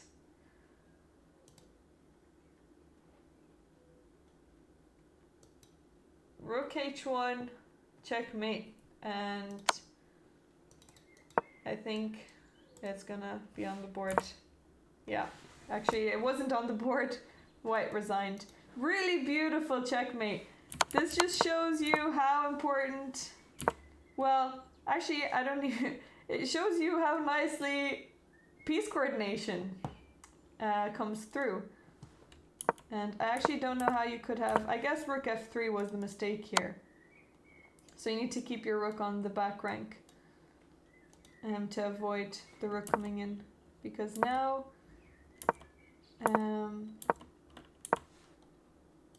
I guess if you play here, well the problem is now rook g2, so yeah. Wow, that's a really nice endgame. So there's only 1 game left. We've got this rook endgame. So rook in 2 versus rook in 2.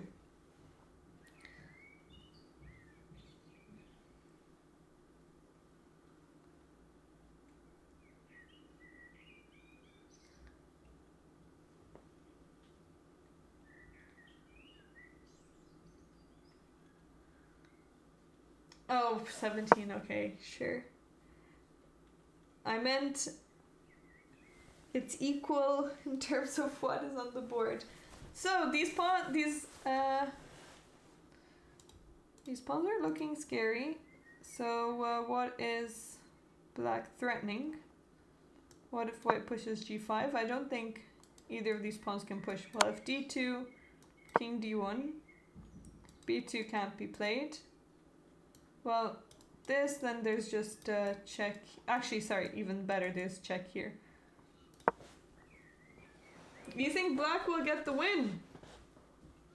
I'm not so sure about this.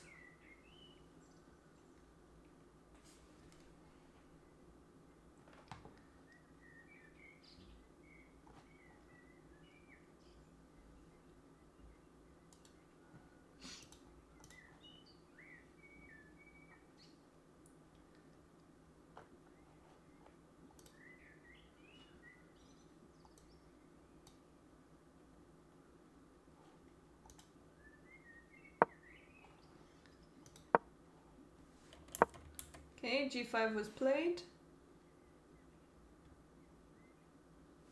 And we can finish the day with another interview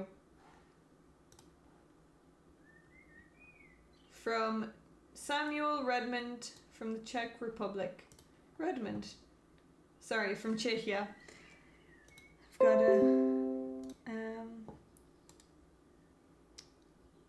let me just open that up. Oh, we got a younger player, and we have now the European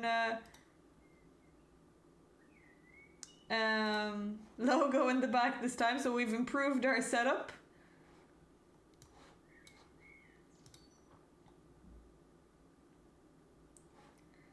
Or maybe we can watch it now. Do you guys want to watch it now, or do you want to watch it?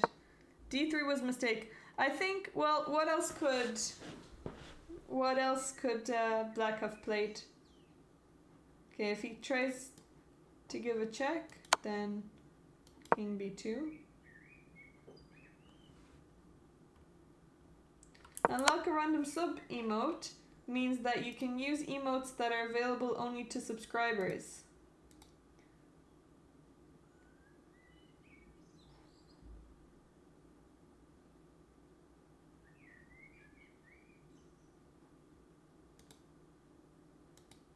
Wait, oi? What do you mean, oi?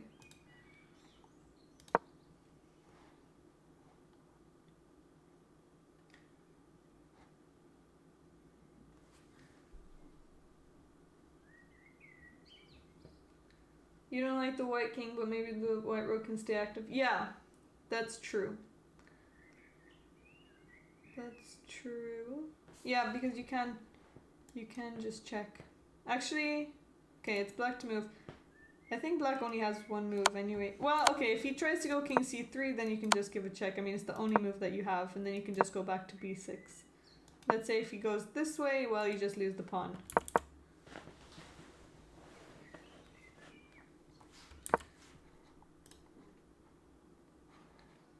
You're 22 points off. And then you can unlock a random sub emote.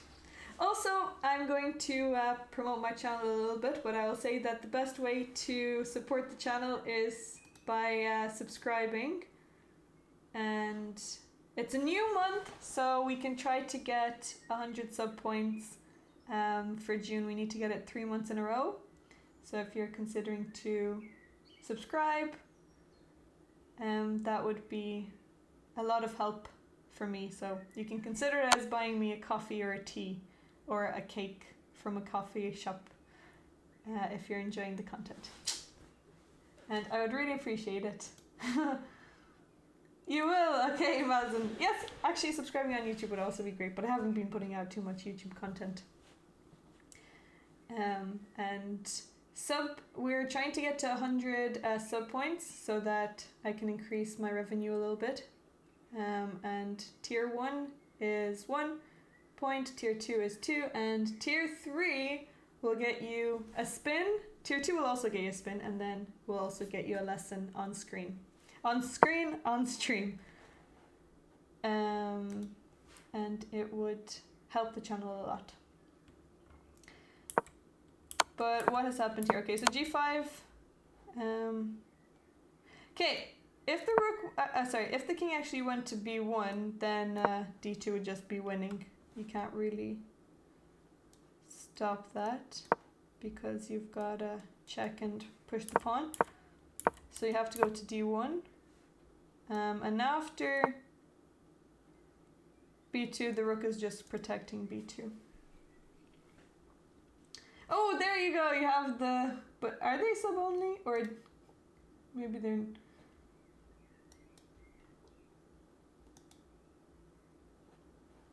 Do you always keep the points? Well, they last every month. So each month it refreshes.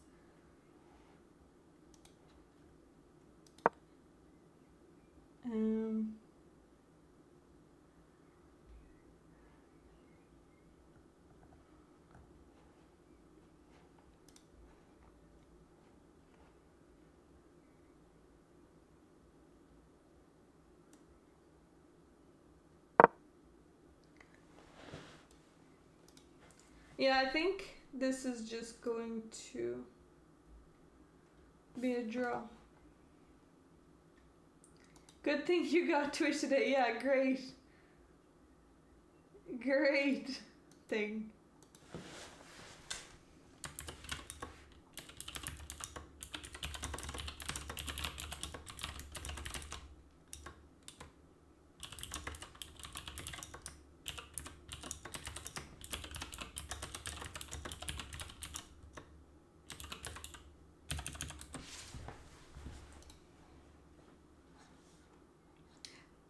Black is down to a few seconds though. So... Okay, I've got 2 moves. Oh, we've actually repeated the position a little bit. So rook c2, rook back to c2. Yeah, okay, we've repeated and I think we're gonna get a draw. And White needs to decide whether he'll go to e1 or c1. Let's hope White isn't gonna be the one to change. Or sorry, it's not even check, so he can also, well, I don't think he's gonna push a pawn because if he pushes g6, Black will just take here. So it's up to White. I guess White is the higher rated player.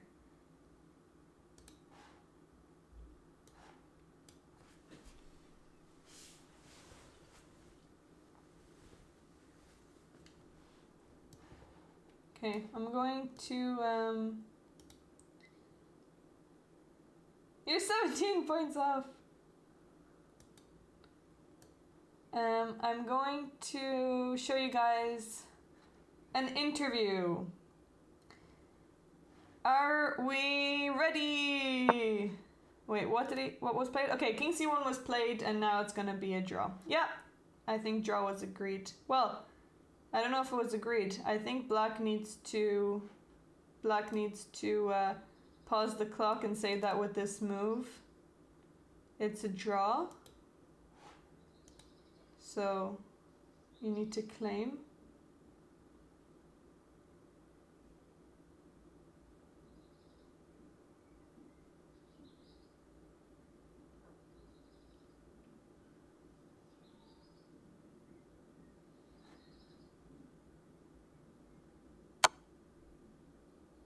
Oh, draw was not claimed. Even though King C1. Wait, what am I trying to say here? Even though King C1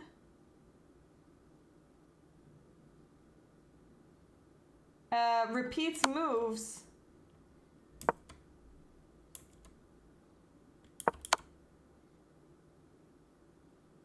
the draw was not claimed. So they're still playing.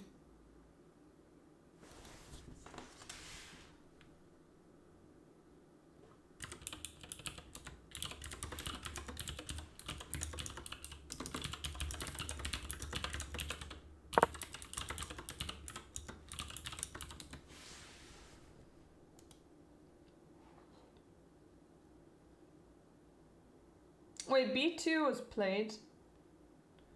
And what happens if the rook takes? Oh, that's very nice. King c3, and then there's mate here.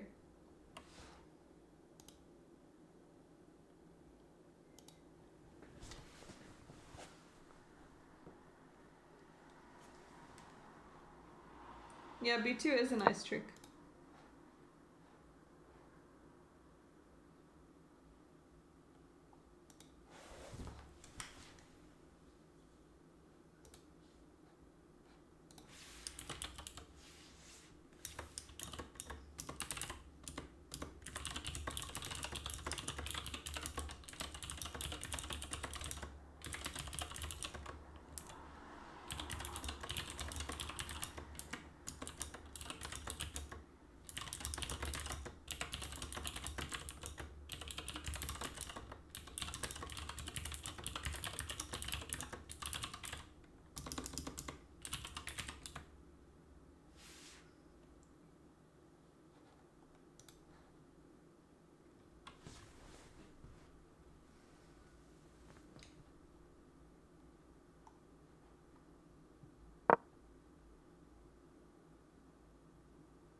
Can we do a poll? You mean a prediction? Wait, I think there's a prediction going right now, but no one else predicted anything. People only predicted that black will win. If someone else predicted that it would be a draw or white would win, then maybe you could gain some points.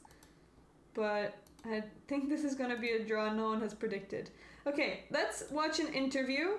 I'm gonna put the interview up while we wait for this game. Okay, here we go. Are we ready? Here's the interview. Hello, so today I'm here with Samuel from the Czech Republic, who's playing in the under 7 section. So Samuel, how are you doing? Are you doing well? Yeah. Lovely. What do you think of the venue and the playing hall? Are you happy with the area? Yeah. Yeah, lovely. So how did your game go just a second ago? I win. You won. Okay. Could you talk us through what happened? Did your opponent make any blunders? He pushed e6. Okay. And he let me so I can do a fork. Oh, you managed to get a fork in? Yeah. Oh, lovely. Excellent. Was it the queen and the rook kind of fork? It was the king and the rook. Oh, wow, that's very good. Yeah, forks are always very handy. So what do you like about playing chess? It's fun. Mm-hmm.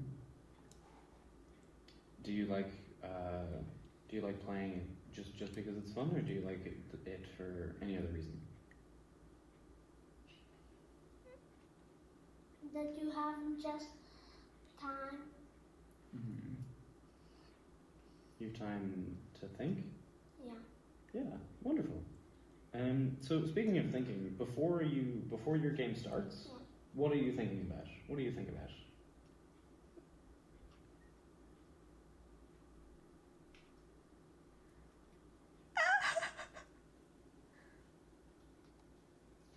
That I shouldn't be afraid of him. Ooh, Oh, good great Yeah, answer. You shouldn't be afraid of them. They're just other people playing chess. Have you talked to other people from different countries throughout the event? No. No, that's fine. Do you like any strong players? Yeah. Yeah, who do you like? Bobby Fischer. Ooh. Yeah, Bobby Fish is good. Yeah, no, he's very famous and very big. Well, yeah, Simon, that's all the questions I have for you today. But thank you very much for coming, and good luck in the rest of the tournament. That was a great interview. I think that's my favorite one so far. Okay, let me go back to the game. How does the school thing work? Anyone can play. Whoever is in the under category, as long as you fit under 17s, you can play. So she's definitely not too strong. But often, wait a second. What? We just didn't look for a few moves, and what happened here? No way. What? Wait a second. What happened? Wait. This is surely a mistake. What? Did black not take this pawn? I don't understand. Wait. Wait a second. Wait, what? No.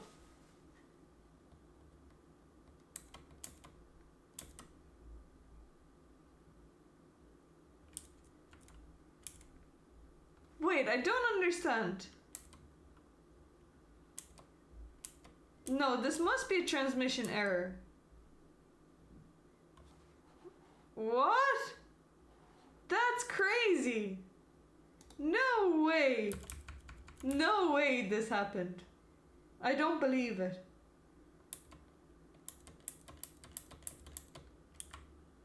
I don't believe this. You can even go check first and then rook h2, but you cannot play rook h... What? That's insane. I'm in shock. Oh, no. Okay, there was an error. There was an error, but wait a second. Wait. Okay, so something happened and somehow we got in... Wait. Wait, no, there wasn't an error. Wait. What? No way. That's insane.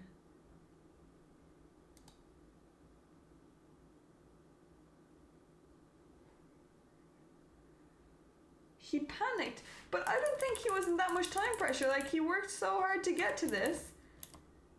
I think he had there's enough time to take the rook. But his king is close enough. If g6, you can just... Oh, you actually cannot do that. Yeah, this is actually difficult. But you can maybe go here. And if h7, now you can bring... Oh, no. Yeah, this is actually really complicated. This is complicated. You have to go for this mating attack.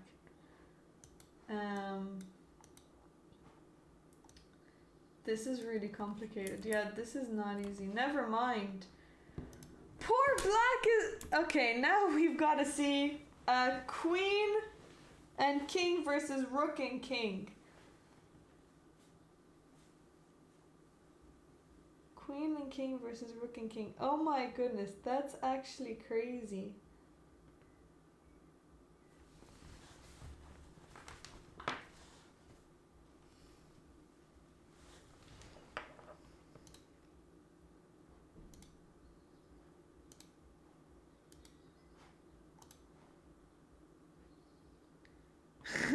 I have to commentate on this. You mean on the rook endgame?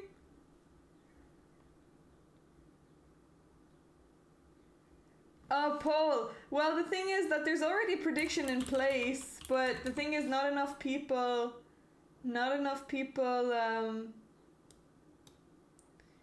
I'm just gonna delete and return the points, so I'll do a prediction, but draw or white win.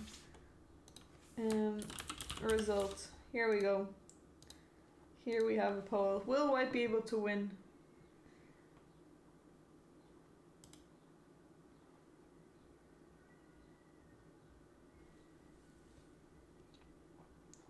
Also, Goku, you can check Discord because it's maybe time sensitive for a second, or I'll send it as a whisper.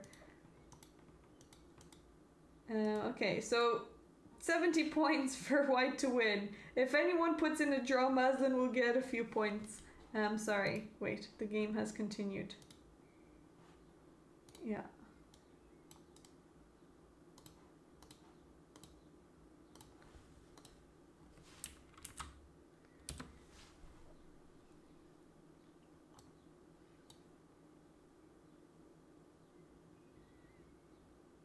Can't give fake spelling to your students. Wait, fake spelling of what? Yeah, it's much easier for white now. That's crazy! I can't believe that poor Black. Black was the one pushing for a win. That's crazy. Earlier, Black was the one pushing for a win here. Oh no! That's so unfortunate. That's so tough.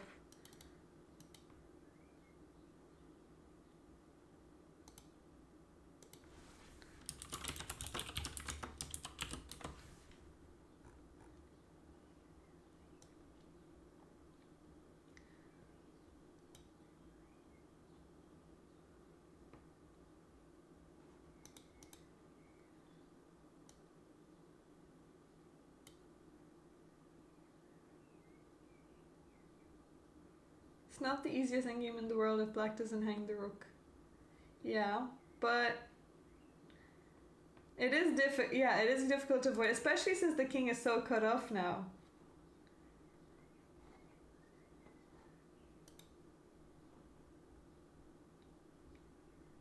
Okay, do we want another interview or are we spoiled with interviews? How do we feel?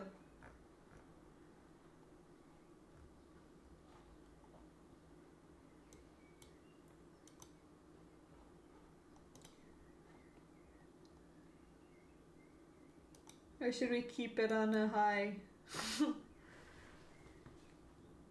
Spoiled, right? We've got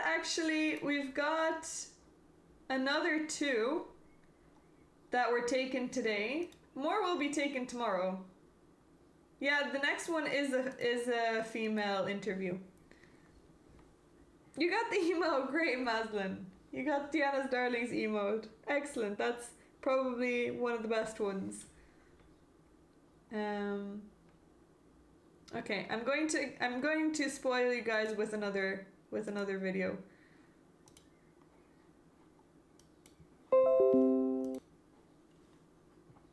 One second. Open with. Okay, here we have Susanna from Ireland. And she is playing in the under-17s. Let's have a look. Today I'm here with Susanna from Ireland, playing in the Open Under-17s. Welcome, Susanna. Hello. Oh, she's actually playing in the Open. She's playing in the Open, so we have a girl represented in the Open. Today I'm here with Susanna from Ireland, playing in the Open Under-17s. Welcome, Susanna. Hello. So, Susanna, what do you think of the venue?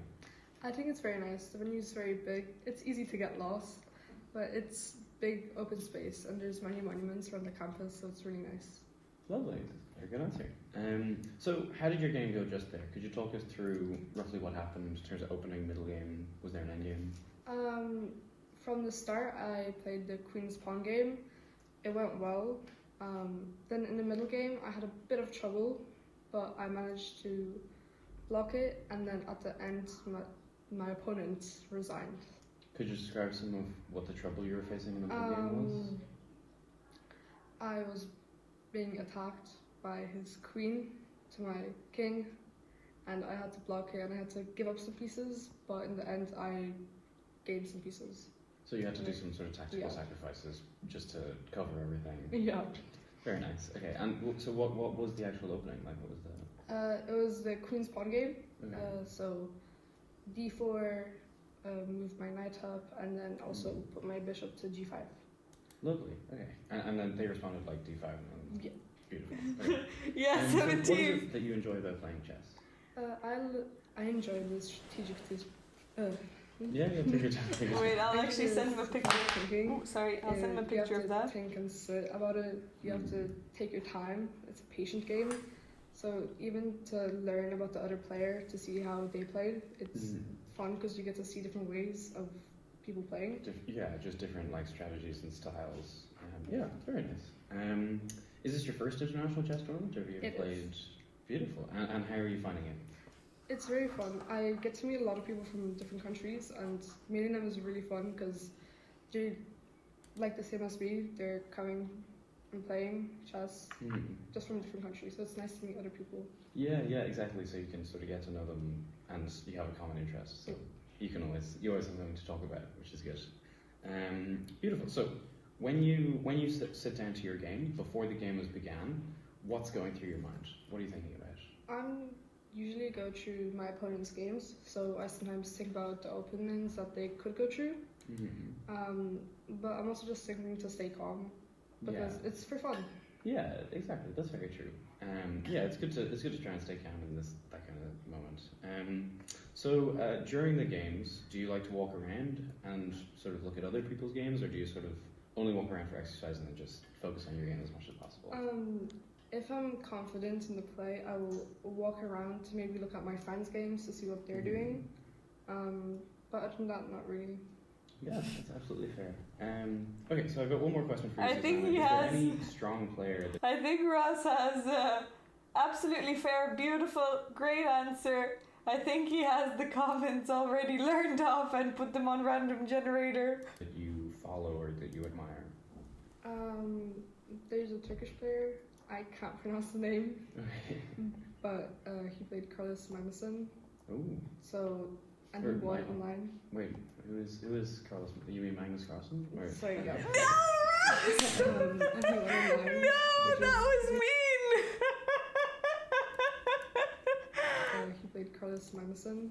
Oh, So, and Or he won Michael. online. wait, who is Carlos? You mean Magnus Carlsen? Or- Sorry, yeah. Of course she means He that. won online, which is really good. He's an under 17 open player, so Oh, lovely. Yeah, that's very fair. Yeah. Yeah, no, that's pretty scary, but yeah. Well, lovely. Anyway, thank you very much for your answers here today. Yeah, absolutely great. And yeah, good luck in the rest of the tournament. No, I actually can't. That's too funny. That's actually too funny. Poor girl. One more question for you, Susanna. Is there any strong player that you follow or that you admire? there's a Turkish player.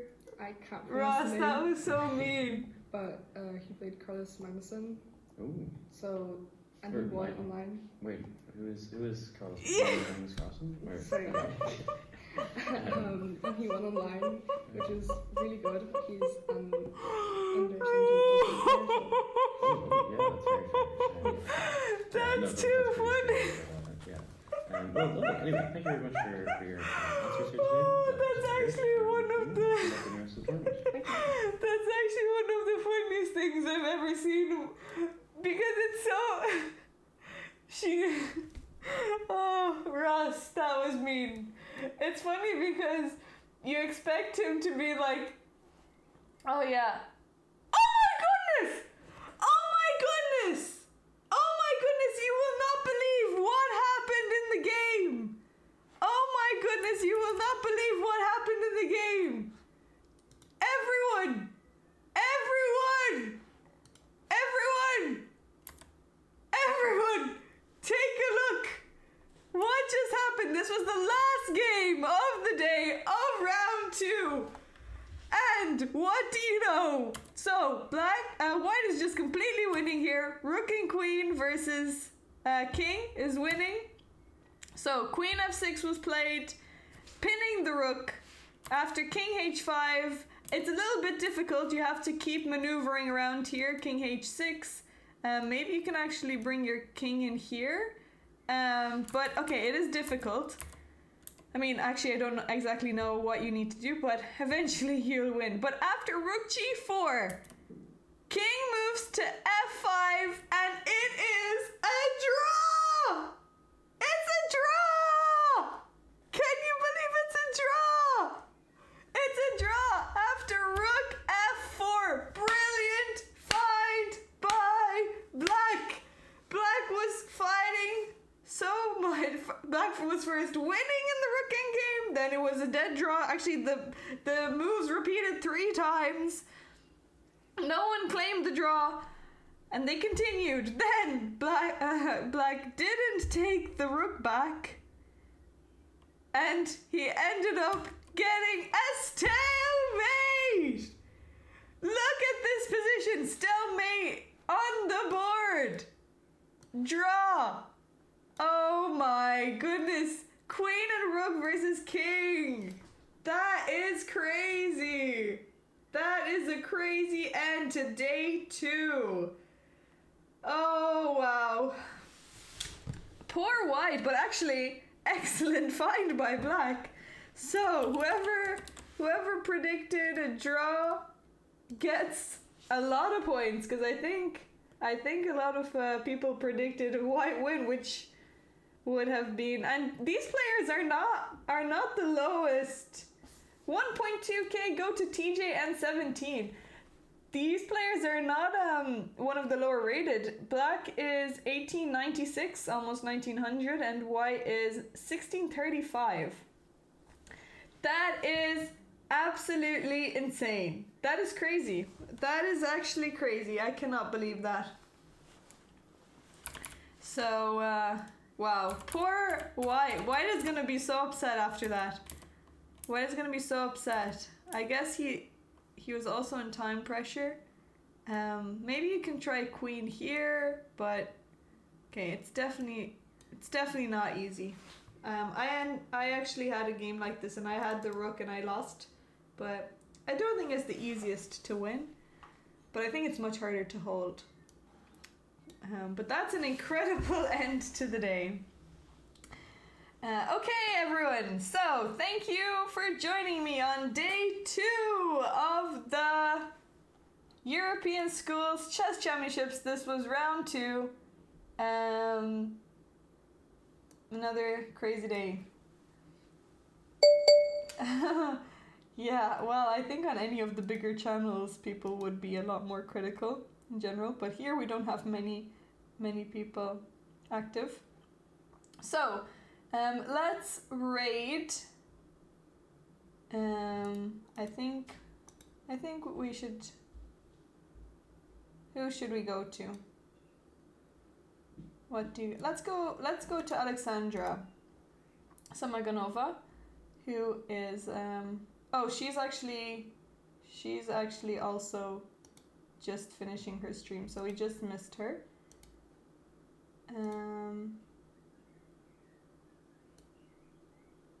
Okay, so who should we go to?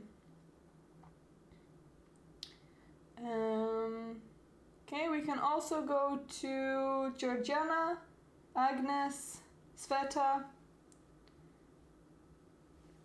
Oh yes, Alexandra Prado as well. Yeah, I think Agnes is doing commentary for Alexandra Prado, sorry. Sveta, yeah, we can go to Sveta. I guess we've gone to Sveta most recently as well, so maybe we can go to Agne. Thanks for coming in. Thank you so much to everyone for coming in. I really appreciate it.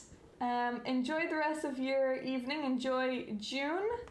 I'm going to raid. Let me get her name spelled correctly. Okay, 1 second. Oh, sorry.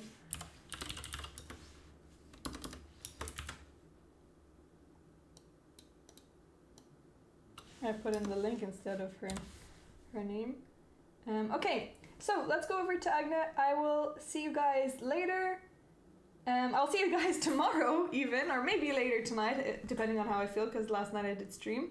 17's channel is going to be open for some ghost hunting.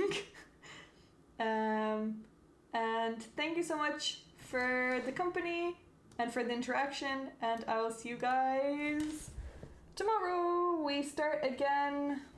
Let me double check that it's not a double round tomorrow, because one of these days